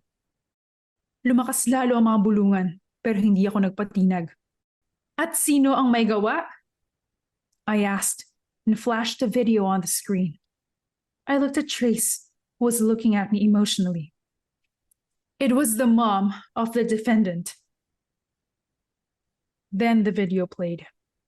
It was a video of Traise's mom admitting the crime while crying hard. As shown in the video, the mom of the defendant, who was the head nurse of the operation, committed the crime while under the threat from the vice president. She first testified against the surgeon because she was threatened by the vice president again, that he would expose her if she wouldn't. I felt anger inside me. But why would the vice president do that? I asked. Let's hear my final recording. And it played. You know what? The vice president said while we were in the interrogation room. The president is probably alive till now if he wasn't a son of a bitch. Imagine, he'd proclaim a revolutionary government right after he recovered from the operation to arrest me and my allies. All because he found out that we planned to throw him out of the government with a destabilizing blueprint. Kaya inunahan ko na. Malas niya. And I faced the crowd. It was because of power. Many lives were wasted just because of his greed for power. With this, I, therefore, suspend the bail of the vice president and all involved with the 13th president's case. That means they are not allowed to go outside the prison in the meantime. I looked at the former vice president who was sitting with the crowd. Everyone was looking at him, and flashes of cameras were blinding us. I smirked as he met my eyes. You destroyed my parents. Now I will destroy you. I murmured. Objection, Your Honor! I suddenly looked at the owner of the voice. It was Avery. The defense is overlapping a case not related to the case we have now. Objection sustained. The judge approved. My eyes grew bigger. What? I request to take over, Your Honor. Avery requested. I beg to. I objected. Request granted. What the fuck was happening? Avery met me halfway and looked at me with disgust. Stop overlapping cases.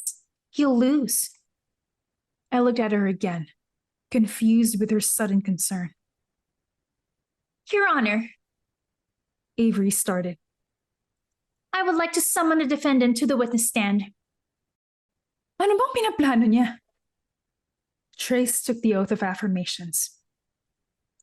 I won't ask questions. Avery said. I just want to hear you narrate what happened that night. Can you? I can. Traise said. Go on. And he narrated it. So it means you do not know whether your dad ate the pinakbet, where you put the aconite poison? Yes. I put it there, but I wished my dad didn't take it. My dad asked me to get some water in the fridge, and I didn't know if he partook of it or not while I was doing it. But he died and the aconite was found in the autopsy. Do you admit the crime then? There was silence. His eyes wandered. When he met my eyes, he smiled at me weakly. I do. Loud noise. I closed my eyes hard, remembering what he said. If pleading guilty means protecting you, I will. Now he had done it. Since he had done it, the case was over. With a testimony from the defendant, Avery said. the case is now closed. I beg to disagree, Your Honor. The door opened, which provoked more murmurings. And when we looked at it, we saw Tyler Scott coming in, wearing his formal suit, looking so professional. What the hell was happening? The defendant is just pressured and confused. He said. He admits the crime, Your Honor. Avery argued. And I'm here to prove the case is wrong. He said. Your Honor, I request to take over. Your Honor, I disagree. Why? Tyler halted Avery. Are you afraid of the facts? I am not. Avery said fiercely. Then let me. Tyler smiled at her mischievously. Request granted. The judge proclaimed. Avery and Tyler exchanged deadly glares for a few seconds before Avery finally sat back. Tyler then faced the crowd. A case can only be classified as parricide if someone killed a relative. But did the defendant really kill his dad? He smiled. Or was it his mom? What? Everyone is gossiping. He flashed something on the screen. The autopsy shows the victim died because of aconite poisoning. However, let's take a look at this exhibit. Tyler flashed a photo of a pair of gloves on the screen. The mom of the defendant used gloves because of her skin condition. And the thing is, the gloves contained samples of aconite on each surface, which means that the mom of the defendant may or may not be the one who poisoned the victim. He flashed another photo on the screen. The defendant told us that what he put in the pinakbet was the trunk part of the aconite. But I'm afraid Tyler said. we found a petal, not a trunk, in the wine the victim drank. The autopsy showed that the poison wasn't in the food he congested, but in a fluid he drank. It confirms that his mother committed the crime and the defendant is innocent. The case should be attempted murder, but since the prosecution filed that against him already, they cannot revert to that because that'll be double jeopardy, which is against the law. He smirked. Also, it cannot be parricide because it has been proven that the defendant and the victim are not blood related. But parricide applies with stepdad. Avery finally argued. You're right. Tyler said.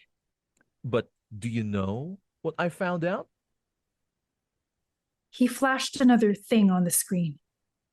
It's the newly acquired birth certificate of the defendant. His father, the victim, deleted his name as his father 2 days before the crime happened, which means the defendant and the victim were no longer blood-related or paper-related, which makes the parricide and murder now invalid. Tyler smirked. Checkmate. Everyone was shocked. The revelation even made some people stand up. And to prove that the defendant and the victim were not blood-related, let's take a look at the screen. Then he flashed something. It's the DNA test conducted years ago when the defendant was 4 years of age. He said, I got it from the 13th president's documents. Wait, did he just say president? Yes, He said, he's the son of the 13th president. Just like me. He faced the crowd. My brother is innocent. He smiled. I rest my case. Minutes later, the judge took a break, and afterwards, the verdict would be handed. Traise refused to talk with anyone and let himself be accompanied by the police. On the other hand, I was sitting in front of Tyler after siyang dumugi ng media dahil sa mga sinabi niya. Gaya na lang ng anak siya ng dating presidente na lingid sa kaalaman ng publiko. How did that happen? I asked. Well, He said, Traise's mom was a personal nurse of my dad, and he asked her to join the operation team for his security. But it turned out that she poisoned him. Tragic, wasn't it? he faked a smile. She changed her mind after sacrificing her job to help your dad win the second case. In return, your dad gave her a job and sponsored her son's education. He added, Since when did you know that? I asked. Remember when I dropped the case from murder to attempted murder as a first case? That was part of my plan to checkmate them, and now I just did. I found out we were brothers when I visited his mom and acquired the recording I sent to you before. You're too clever, aren't you? I said. He's more clever than me. He said, But when it comes to who is more good-looking, I'm the winner. We laughed. Few seconds later, an awkward atmosphere kicked in. We both turned serious. You know, Tyler said, I faked everything. Literally everything. But all the things I did and said to you were the only real ones. I felt numb for years, but Courtney, you made me feel things.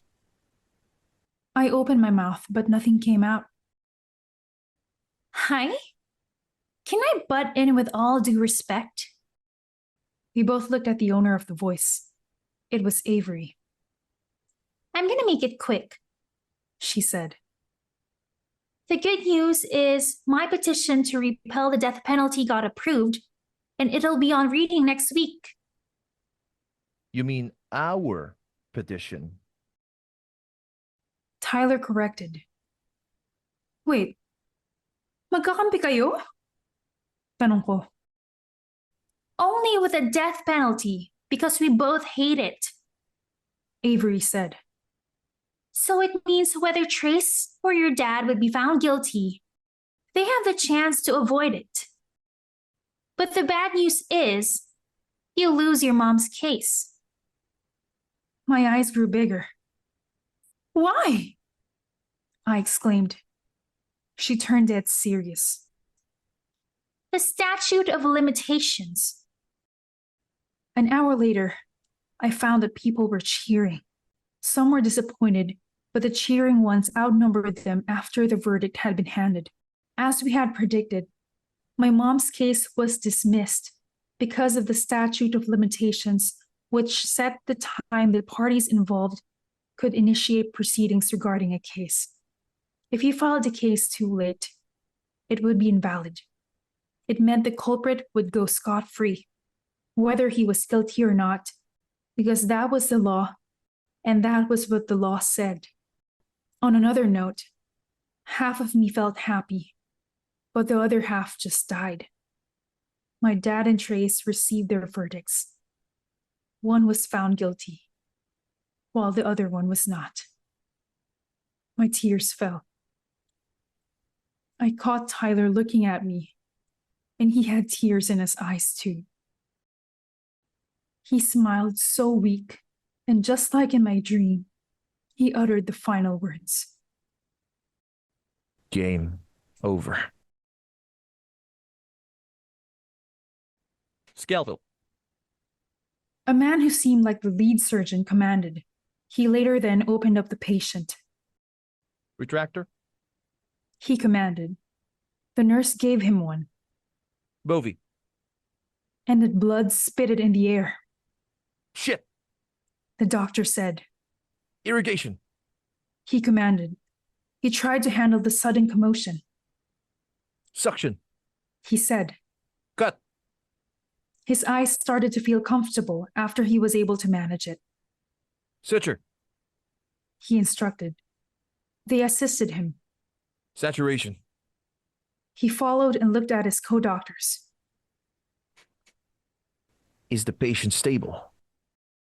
The vitals went back to being stable. The anesthesiologist said. I sighed as I turned off the television. Bakit ba ang daming medical shows sa TV lately? I looked at the ceiling one more time when suddenly I heard someone ring the doorbell impatiently. Honey, I'm home. He shouted. Look at this guy being so much of a nuisance again. I opened the door. Bakit ngayon ka lang? I asked. He smiled. Do you miss me that much? With a wide grin, he went in. I told you, your curfew is 11 p.m. It's almost 1 a.m. now, I said. He laughed. Why does my wife sound so cute? He took his coat off and placed it on a table. Tyler, hindi ako nakikipagbiruan. Naiinis kong sabi. He looked at me. Can you not be angry at me? Your husband is a lawyer. What can I do about it? Well, we are all lawyers here, I said. And can you stop calling me honey or your wife, for Pete's sake? Tyler, you're disgusting. He laughed. Sorry na. Your dad told me when I would marry you daw kasi parang wala pa raw balak si Traise. Gusto na raw niya ng apo. Napangiwi ako. Your dad, it seems, is enjoying his new friends in prison. He added. Okay lang ba siya? I asked. My dad was meted out 20 years of imprisonment. He is. Tyler said at binuksan ng ilang butones ng polo niya. I sighed. You guys are disgusting, said the woman who was walking downstairs while eating chips. It was Avery. We decided to team up and establish our own firm, but we were forced to live here due to the overload of cases we were handling. In case you get married, you will create a disgusting duo. The daughter of an evidence tamperer and the son of a fuckboy. I don't know anymore. What? I exclaimed. 3, 2, 1. Coming from the daughter of a thief? Did you just call my dad a fuckboy? Huh? Almighty Avery Himesworth? Yes, I did, Tyler Scott. It is pronounced as Tyler Scott, not Tyler Scott. You uncultured swine. Did you even attend your English class? Well, I did. But did your dad attend his values class? Imagine impregnating your personal nurse in another woman when you have a wife. Well, that's none of your business. Well, it is no wonder why you are like that. What do you mean like that? They argued. People may think that it was alarming, but honestly, it was our daily routine. To my surprise, I received a text. Nasa kanto ako. My eyes grew wider. Okay, guys, I'm out, I said, and immediately got my jacket on top of my study table. And trying my best not to make any noise, I sneaked out. As soon as I closed the gate, I replied, on my way. In a blink, the cold wind touched my skin. I shivered as I put my hands inside the pockets of my jacket, seeking some familiar warmth. Within few steps, I saw a familiar figure standing in the corner of the street. From there, I noticed that the orange light coming from the nearby light post was the only light guiding him through the night's total darkness.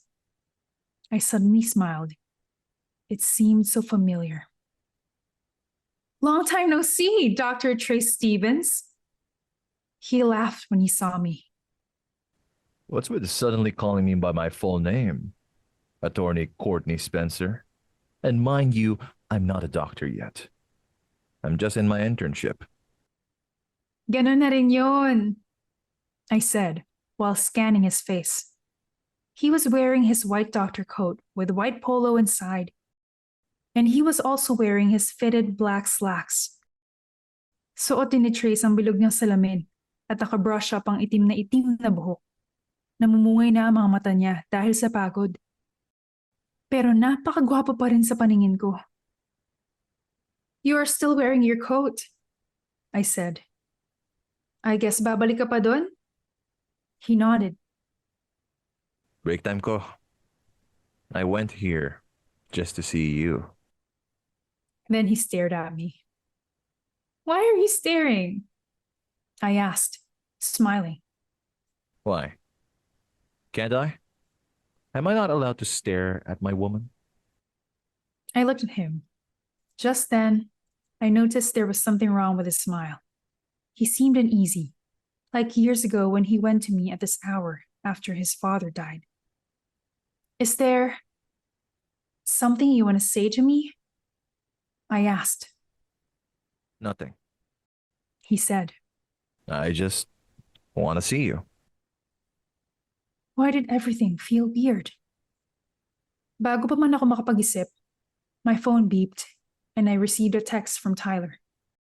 A patient died in the hospital where my brother works as an intern. Call him. I can't reach him.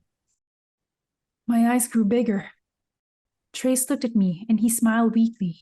Defend me, attorney. I felt my heart pounding so hard. What did you do? I asked. Before he could even answer, I heard police cars coming towards us, and there were plenty of them.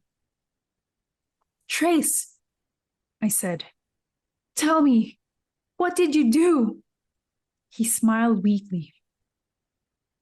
Will you surrender me, or will you run away with me? Tell me first what happened, I exclaimed. I promise, I will defend you. Courtney, it's too late. And before I could move, police mobile cars had surrounded us. No, I said. I'm not giving you in. Run! Run! I'm not going anywhere. He said. If loving you is a crime, then convict me, attorney. Confusion clouded my eyes. What? And to my horror, the police cars opened and I saw my friends and relatives alighting. I saw Tyler and Avery from the gate, watching us. That looks so disgusting. Avery shouted. What the fuck is happening? Courtney, I looked back at Traise. I know you are confused right now, but hear me out. I love you, and I don't want to lose you ever again. I know I'm not as successful as you yet, but I know I can take care of you for the rest of my life. He said while looking at my eyes deeply, his eyes starting to become teary. I won't be asking you to defend or convict me anymore because right this moment, in front of everyone close to us, and even with the billions of stars above and the moon along with the celestials as our guardians, I am officially asking for your heart to be mine and for our hearts to be as one. Always. Trace looked in my eyes intently, and he turned serious. They say forever doesn't exist. But my love, we will create our own. And he opened a small box, and everyone giggled. Marry me, attorney.